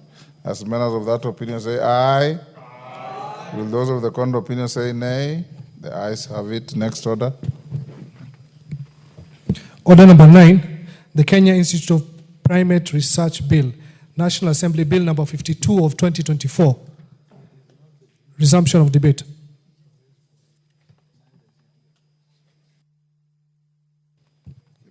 Chairman, Departmental Committee on Health. Thank you, Mr. Speaker. Mr. Speaker, I'd started to move this, this bill, and Mr. Speaker, the purpose of this bill, Mr. Speaker, is to give a legal framework for the Kenya Institute of Primate Research. Mr. Speaker, this is an institute that actually deals with research on non-human primates. And this is research that includes preclinical research work, biomedical research, and research that translates clinical biological findings into clinical work, known as translational research. Mr. Speaker, this institute has been in existence from as far back as 1958, but it has been operating under a legal notice pursuant to the Science and Technology Innovation Act. Now, Mr. Speaker, we find that this is an institute that does very important work, and therefore there is need to establish it on its own act, give it the appropriate powers, and enable it to grow in area of experimental research in animals. And this research will be broad, Mr. Speaker, including research on the primates themselves and also research for use in clinical medicine, the production of medicine, testing of medicine, and so on. So this is an extremely important bill, Mr. Speaker, and therefore we need to pass it and therefore have the institute operate on its own. Mr. Speaker, this institute, I've said, is not new, and it has been in existence. In fact, it has even received international recognition. It is recognized by the World Health Organization as a collaborating center. Therefore, this bill will give it the autonomy that will enable it to operate with other international organizations. So it's an institute that we need. So, Speaker, this institute is important for us because this research will actually be focused on the public health strategy priorities for this country. Mr. Speaker, as you know, in the production of medical products, particularly medicines, vaccines, and diagnostics, many times the main stage after the basic science has indicated what can be done with scientific principles, then these are actually tried out in animals. And non-human primates have been used a lot for this. So, Speaker, this institute actually has been acting in a specialized capacity. It has had specialized function in the production of snake venom research. And therefore, this is an area that we are actually, particularly the area of vaccines, the area of snake venom production, this is an area that as a country we plan to invest more. In fact, we have the Biovax institution that we are putting in place. And therefore, this will be extremely important for us. Mr. Speaker, innovation is actually the basis of production of our own products. You know, Mr. Speaker, we depend, like many of the African countries, on getting drugs, diagnostics, vaccines that have been produced in other countries or research from other countries. And these products, Mr. Speaker, are very expensive because of the patent laws. And Mr. Speaker, the big difference between branded medicine and the generics is basically that these are patented, and the people who have done heavy research have to recoup their investment, and therefore the products are very expensive. If we can invest in our own research and produce our own medicines, not only for ourselves but even for the region, Mr. Speaker, that will take us a long way. At the same time, it is not only that the medicines will be available to us, but we will also have patents that will actually earn royalties to the people involved, and the institutions that are able to do that do actually attract a lot of funding from overseas and other stakeholders.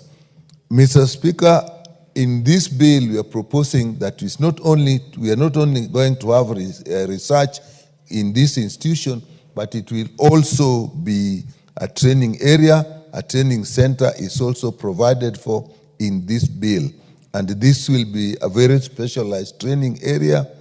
Mr. Speaker, there's been some thoughts that probably it will do what KEMRI is doing. This will actually be very different.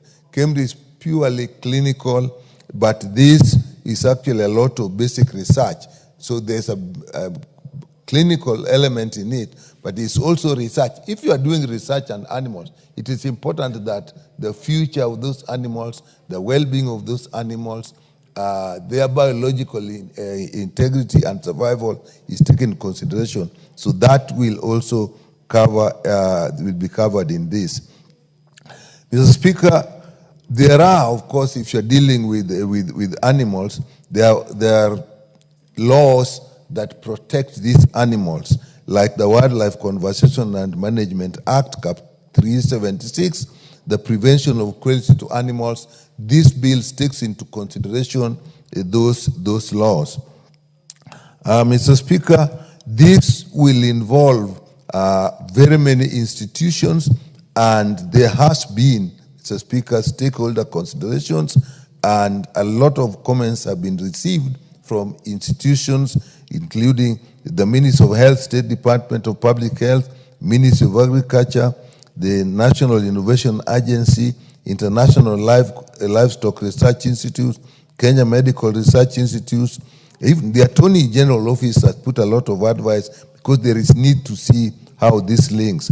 The Kenya Law Reform has advised, the Institute itself has started to link with that. So, Mr. Speaker, this bill is really important, and I'll just make a few statements to demonstrate how this act meets the objective of 1, improving research, 2, protecting the animals, 3, looking at standards, 3, linking with international organizations. So, Mr. Speaker, Clause 5 or Part 2 establishes the institute together with all its structures.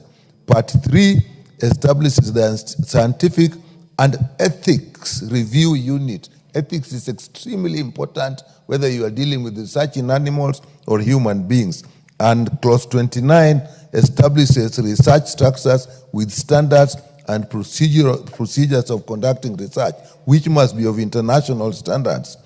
And Clause 30 deals with collection and storage of biological materials. Mr. Speaker, if we have biological materials, they are stored, they are an asset in research, but they are also a danger, so they has to be very well laid down so that it does not become, we have biosafety problems. So, and we actually have a research bank. Mr. Speaker, a research bank is important because a lot of information is available, and if it is scattered, then researchers that actually can translate it into innovation and products can't receive it. So this clause 31 deals with that. And then part 4 deals with the, it provides for certification of animal care and use programs. People will put up programs, people will put up institutions that may also want to do research or use animals in research. This must be regulated, and this will do that. And part 5 is dealing with the training as indicated. And as part 4, as I said, there is intellectual property protection that we will need so that we provide for patent application processes, recognition of sponsors and researchers, and their property rights in those ventures. The bill also provides for commercialization of ideas and products, and the provision is made under this. And as indicated, this country is moving. We have a biovaccine institute, and therefore, if you're moving in that, we need a lot of legal protection. Clause 44 provides that, and Clause 52 mandates the Cabinet Secretary in consultation with the board to make regulations. And Mr. Speaker, as I come to the end, I really would appeal to members of this House to actually support this. It will be a very big and important move in this country towards production of our own health products, and not only for our own use, but for export, and will definitely generate revenue from that. With that, Mr. Speaker, I beg to move, and I ask Honorable Sunkuli to second. Very well. I can see many Daktaris in the House, and they are also on my list. But Honorable Sunkuli, you are the second. Proceed. Mr. Speaker, in seconding this important bill, I wish to request the House to consider the incorporation of the Kenya Institute of Primate Research, which is called KIPRE, into an organization on its own. Mr. Speaker, as it is now, KIPRE is domiciled in the Ministry of Health. Before, it used to be domiciled in the museums. I remember when Richard Leakey was in charge of that. He was in charge of it. Was in the museums. It has been moving, but eventually it found its home in the Ministry of Health. And KIPRE is located in Ololua Forest. The headquarters is in Ololua Forest in Kajiado, not far from Ngong, and it maintains a colony of primates that it uses for research. And Mr. Speaker, the purpose, before, up to today, as the chairman has said, our chairman of health has said, and I'm a member of that committee, KIPRE was incorporated through a legal notice, and its scope is therefore limited. We want to bring it to the standard where KIPRE is an organization that stands on its own and should be considered as one of the sagas in the Ministry of Health. Now, Mr. Speaker, the Kenya Institute of Primate Research has had many achievements. First of all, it has done a lot of research on primates, on non-human primates. This is a very safe way of ensuring that research is tested on non-humans in a manner that is relevant to the use by human beings. So it has been achieving this because it has that strong colony, and it has very high-level researchers within it. And because of that, we have had one major achievement which has been made by KIPRE, and that is the development of a snake venom, an anti-snake venom. Mr. Speaker, this might look an easy thing. But so far, the snake bite has been of a serious threat to many, many people in the rural areas. We do not have an anti-snake venom developed in Kenya. There are some anti-snake venoms developed in India, but snakes are different, and anti-snake venoms are also expensive. But Kipre has developed an anti-snake venom, which is our own. And in our last meeting in Geneva, during the World Health Assembly, and I was present there, Kenya was the leader in terms of displaying innovation. And this innovation was displayed by no other organization than Kipre. So, together with other African countries, but principally the Gambia, which seconded us very much, we displayed this anti-snake venom in Geneva. And I can assure you that that put our name very, very high. There are many other innovations that are going on in Kipre right now. And one of the targets, of course, is to ensure that they develop more knowledge on zoonotic diseases, meaning diseases that are transferable from animals to human beings. This Kipre has been very, very effective in performing. And Mr. Speaker, the House should consider that research is the most important part of any scientific development. Before you think about extension, you have to have research. And this organization deserves to be given a status of its own, that it can be able to do research for medical covers. This is one of the ways of ensuring that we actually have universal health care in a more sustainable manner. Mr. Speaker, I commend this bill to the House, and I beg to second. I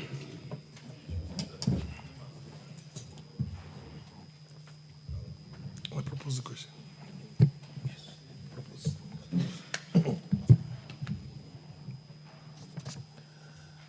Honorable members, I now propose the question that the Kenya Institute of Primate Research Bill, National Assembly Bill number 52 of 2024, be now read a second time. Yes, Honorable Bukose. Thank you, Honorable Speaker. My neighbor here, the member for Emuhaya, is asking me, what do you want us to do as a house? Kipre, as it exists today, is a saga within the Ministry of Health and is created under legal notice. And as you are aware, most of the legal notices that created many of the sagas within the Ministry of Health, they expired. And therefore, it is not existing under any law. And when you look at the Kipre, it was established in 1958, meaning it was even done before Kenya attained independence. And therefore, if the people who founded Kipre saw the importance of this institution, and what for many people, they might be hearing of Kipre for the first time. Kipre, Kenya Institute of Primate Research, it does research. You know, all of us are primates. We begin with saying all of us are human, we are living things. Living things are divided into animals and plants. Now the animals, you have fairies, you have primates. Human beings, we are primates. But the closest relatives are the monkeys, the baboons. Those are now the non-human primates. So Kipre does research on the non-human primates, a close relative to us. And it applies that knowledge to the humans. The apes. Yes. When you go to Kipre, as my colleagues, the chair and the Honorable Sunguli has put it, Kipre is domiciled at Olelua. They have, I think, about 150 acres of land, which is there. And they have monkeys, they have snakes, and all other ecosystem that goes with that. They work on research. They've done research. When you come to the primates, they have worked on research on even contraceptive gels like smooth gel and others, which they work on it. And after once they've done research on it, then they can now translate it into human. Research takes a very long time because many of the scientists under Kipre, they are not the normal civil servants. You'll find that you have scientists who, by the time they come to the conclusion of research, maybe they are even 65 years, they are even 70 years, and therefore this bill aims at protecting those scientists because they are scientists. And training scientists within a country is a very expensive thing. And we should not lose our scientists such that when they now at their prime, 60, 65, they have to move into other countries to go and be researchers in those countries. We should be able to protect them and retain them. So that in this bill, we've even raised the issue of the retirement age to be that of the university level because the staff at Kipre, the scientists at Kipre, are the same scientists who are teaching at the university level. So they should retire at the same age as the university lecturers of 72 years. And therefore, as currently states, Kipre scientists are being treated like just any other civil servant, which I think we're missing the point, in an institution that was created in 1958, just before Kenya attained its independence. And as my colleague puts it, you know, you might ask yourself, the Kipre now is developing anti-snake venom. You might ask yourself, we already have anti-snake venoms within our country. Those are brought from India, and the efficacy is around almost 60 to 70%. What Kipre is doing is increasing that efficacy by using snakes that are regionally based here in Kenya. They have traveled all over the country, Kitui, Baringo, Vihiga, Kakamega Forest, and all other places within the country, and collected the various snakes. If you visit Kipre, you'll be able to be shown those snakes. They have extracted the venom from those snakes. And through scientific process of making the serum from the horses, they are now in the process of developing Kenya-specific anti-snake venom, which will have a higher efficacy. In addition to that, they are also in the process of going into regional, because within our region, South Sudan has the highest incidence of snake bites. And when you look at the data for the snake bites within even our country, it's very high. We lose many people through snake bites within our region. And therefore, they'll also develop snake bites and snake venom that can be used within the region. We can export it to South Sudan, we can export it to Ethiopia, our neighbors in Somalia, and all within the East African region. Therefore, this is a very important institution for us. You might ask yourself, what's the difference between KEMRI and Kipre? KEMRI deals with research on normal people, on human beings. And they even deal with treatment, where they are now experimenting on treatment through consent, that you've given the consent, and they follow the protocols that are available within the various investigation. So for KEMRI, it is totally, completely different. And as we stand today, Kipre and KEMRI can coexist independently as two sagas that support each other, together with the PIOFACs. And therefore, we want to ask the House that to support this very noble bill that will now give Kipre the framework in which to be able to work, in which to be able to engage with even the partners. Kipre has its own international donor support from the various partners. KEMRI also has different international support partners. And therefore, these partners will all work synergy to help the country in the healthcare area. And therefore, we want to support this very important bill, and I want to ask the House that let's support this bill and make it an act as soon as possible. With those few remarks, Honorable Speaker, I support. Professor Jildesa. Thank you, Mr. Speaker. As my colleagues have said, the Kenya Private Institute was established in 1958 before Kenya's independence by the Leakey family. And the idea,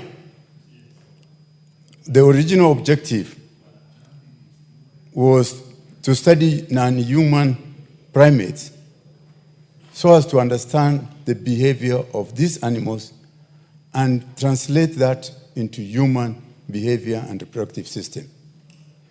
The Kenya Primate Research Institute has actually pioneered in development of contraceptions and other medical technologies like minimally invasive surgery. It's a very important institute, and because of its research work, it actually involved in North-South collaboration, partnering with other institutions across the world. Mr. Speaker, if you look at the example of the snake venom, the Liverpool School of Tropical Medicine in UK took the snakes from here, produced the antivenom. Whereas us here, we are exporting our snakes, but we are not benefiting from it. And we go and import the antivenom which they produce. We have a capacity and a potential to produce our own. Mr. Speaker,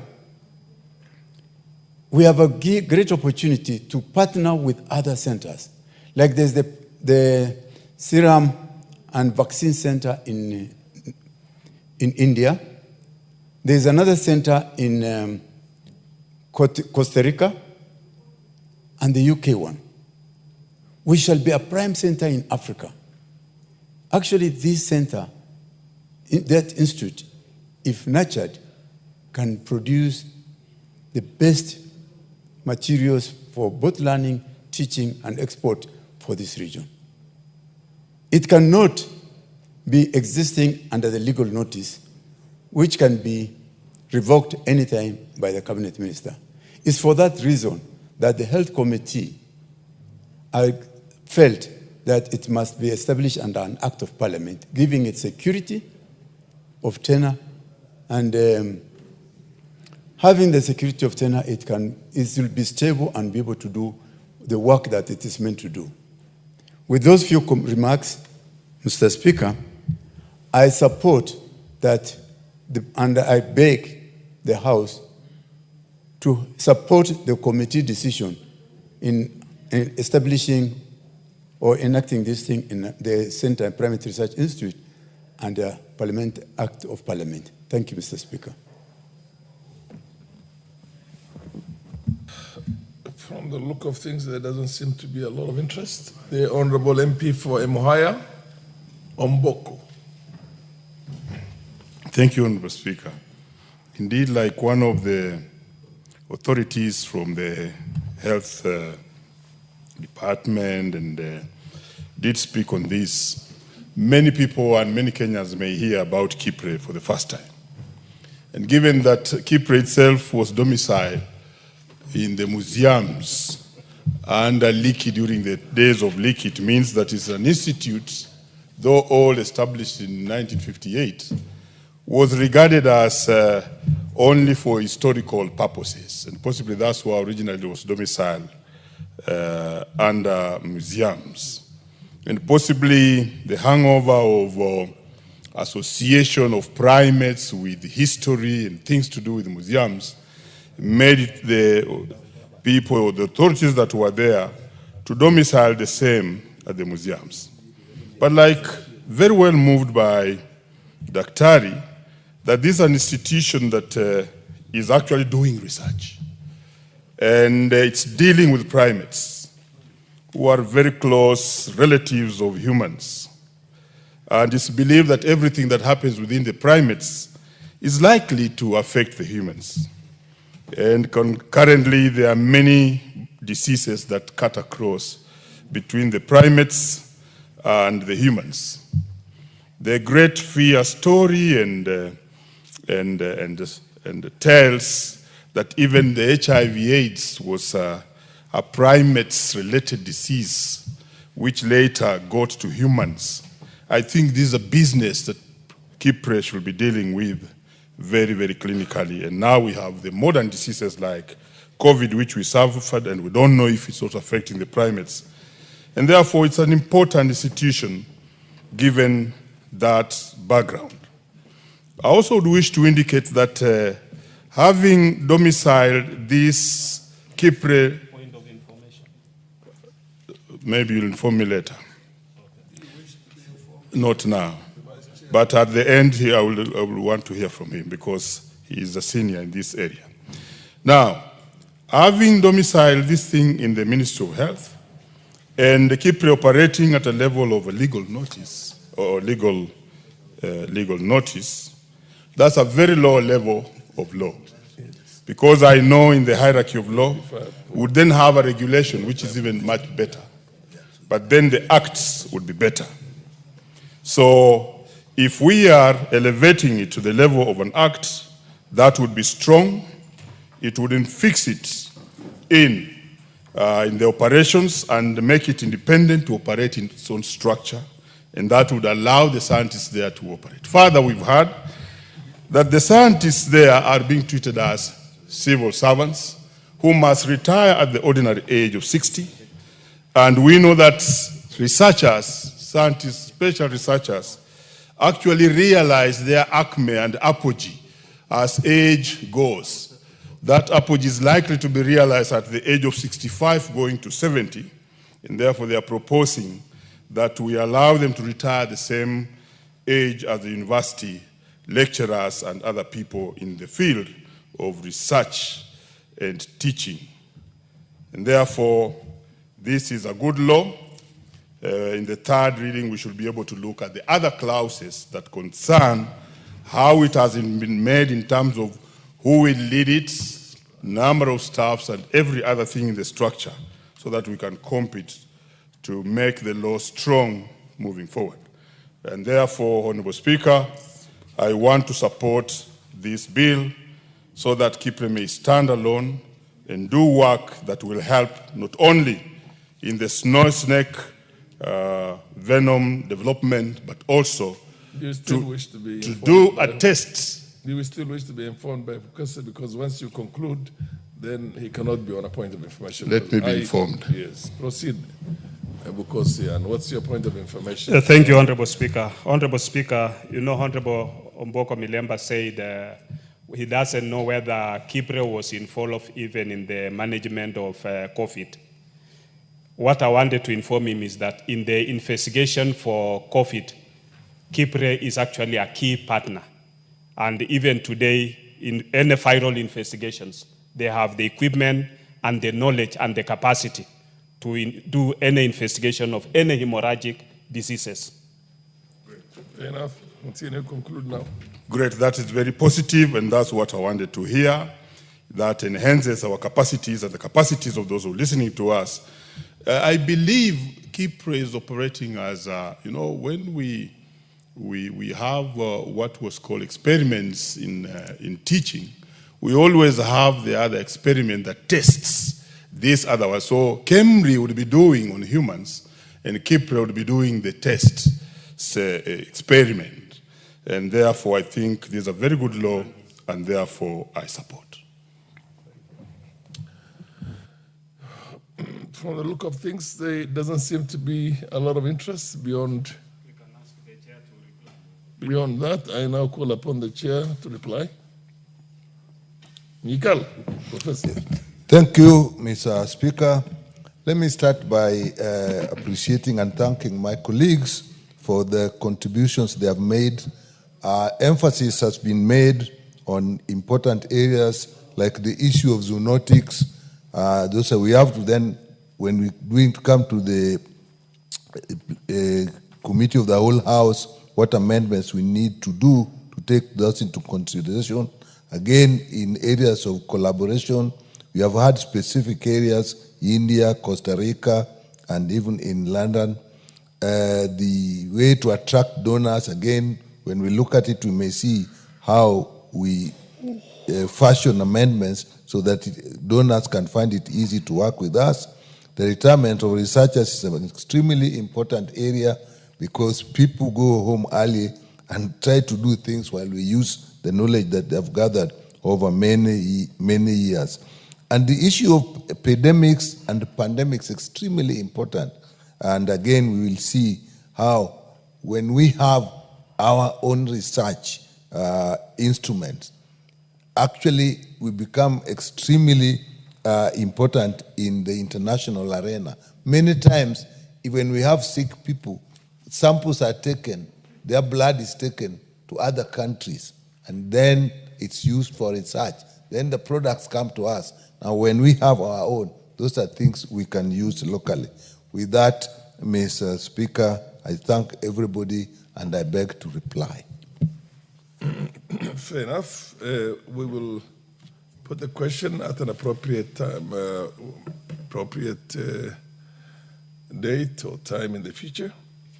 As for now, we go to the next order. Order number 10, motion, consideration of Senate amendments to the National Disaster Risk Management Bill, National Assembly Bill number 24 of 2023. Majority Leader, are you ready to move this bill? Yes, Honorable Speaker, I'm ready to move. Okay. And if you give me permission right now, Honorable Speaker, I will do exactly that. Yes, fair enough. Thank you. Honorable Speaker, I rise to move that this House do now consider the Senate amendments to the National Disaster Risk Management Bill 2023 in accordance with Article 112 of the Constitution and in line with our standing orders.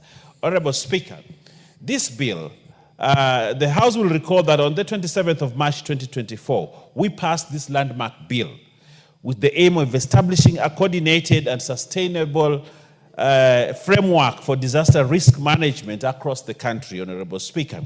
The House will also recall that apart from establishing a coordinated framework, the bill sought to establish the National Disaster Risk Management Authority and County Disaster Risk Management Committees, with which entities are required to promote and implement disaster risk management and advise the national and county governments on disaster risk management measures. My Speaker, following its passage, the bill was transmitted to the Senate in accordance with Article 110(4) of the Constitution, given that disaster is a shared function between the two levels of government. My Speaker, the Senate has since deliberated on the bill and proposed a number of amendments which this House is now called upon to consider. I further note that on the 30th of April 2025, you referred the schedule of Senate amendments to the Departmental Committee on Regional Development for consideration and reporting.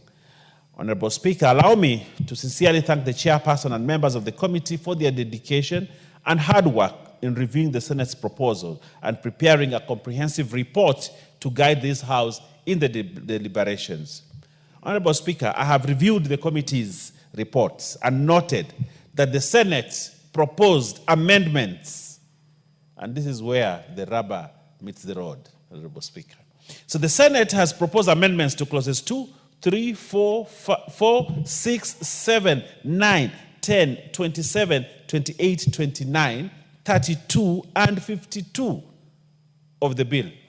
In doing that, they've already set the motion for mediation, because definitely if they've rejected our amendment, in my capacity and my thought is that I don't think we will agree. We will agree with some, but I think majority we will not agree. So additionally, the Senate proposed introduction of the following new clauses, namely clauses 41A, 41B, 41C, 41D, 41E, and 52A. These are new clauses that the Senate is introducing into this bill. Honorable Speaker, I have noted some of the proposed amendments which seek to broaden the definition of key terms used in the bill by introducing definitions such as climate change adaptation, emergency, and emergency responders.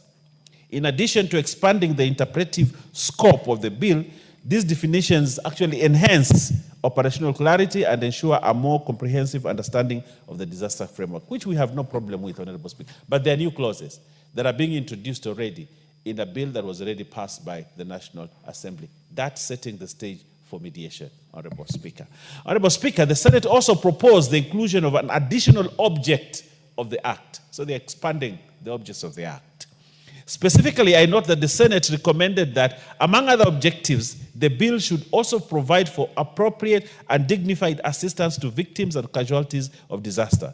Further, Senate proposed that the bill should promote inclusiveness as well as multidisciplinary and a multi-sectoral approach to disaster management. Honorable Speaker, the emphasis on inclusiveness, multidisciplinary approach, and the provision of dignified assistance and relief aligns well with Kenya's human rights obligation and is thus supported, and we support those new inclusions, Honorable Speaker. In fact, they are consistent with international human rights conventions to which Kenya is a party to. Honorable Speaker, I've also reviewed other amendments proposed by the Senate that the committee requests the House to reject, and I fully concur with the committee, Honorable Speaker. So the committee has requested the House to reject the Senate amendments to Clause 6, Clause 7, Clause 27, Clause 29, new clauses 41A, 41B, 41C, 41D, and 41E, and Clause 52, and new Clause 52A, Honorable Speaker. This, the committee has given valid reasons why we should reject this, and I strongly advocate that this House rejects these new amendments and the proposals that have been made by the Senate, Honorable Speaker. If you go to the report and to the body of the report, you will see concisely why the committee has said we reject this. The committee has requested the House to agree with Clause 2, Clause 3, the changes in Clause 2, Clause 3, Clause 4, Clause 7, MA and MB, Clause 9, Clause 10, Clause 28, and Clause 32. Those amendments that have been made by the Senate, we are okay with them. And I urge this House to say yes to them. But we reject the other amendments, Honorable Speaker. Honorable Speaker, as I conclude, I wish to emphasize that this is a critical piece of legislation in the area of disaster risk management. In light of the increasing frequency and intensity of disasters driven by climate change, environmental degradation, and other emerging risks, our country urgently requires a comprehensive legal framework to enhance preparedness, response, mitigation, and recovery. Honorable Speaker, I would like to guide the House on this path, that we do not have to go to the committee of the whole on this, because already the stage for mediation has already been set. Going into committee of the whole on this bill is actually wasting time on it. So my proposal to this House is that we reject the bill in total so that we go back to the mediating table. So we reject it at second reading, and then we can sit now and negotiate and come up with a bill that fits the two houses. And probably that way, Honorable Speaker, will get a way forward faster than when we go to the committee of the whole and then move again forward to look at each and one of the amendments, and then again sit at mediation, Honorable Speaker. So with those many remarks, Honorable Speaker, I propose that, though this is a comprehensive framework which we need like now, but when Senate makes such big amendments, you know, I think significant, almost the whole bill, it is important that we go for mediation to come up with a bill that will serve this country properly. Honorable Speaker, having said that, I would like to request, and having moved, and I beg to move, but I would like to request the Honorable Pokose. Oh, the chair is here. Lochax is here to actually second me on this. Thank you very much, Honorable Speaker. Thank you, Honorable Speaker. I stand to second this bill as moved by the leader of the majority. And Honorable Speaker said that on 30th April 2025, you conveyed the message from the Speaker of the Senate on the bill and requested that the Departmental Committee on Regional Development to consider the amendment and thereafter report to the House. So as has ably been moved by the leader of the majority, Honorable Speaker, you realize that there are so many clauses that the Senate have proposed for amendments. We have agreed with some of them. We have equally rejected a majority of them. So ours is, like has been said by the majority leader, that for the clauses that we have agreed, we are asking this House to agree with the committee on the ones that we have said we have issues with, and therefore we reject. Honorable Speaker, Clauses 2, 3, 4, 7, 7MA and MB 9, 10, 28, and 32 of the bill, we are agreeing with them, with the Senate, and the committee rejects, like has been said, the amendments to clause 6, 7, MC 27, 29. They have also introduced new clauses which we are not agreeing with.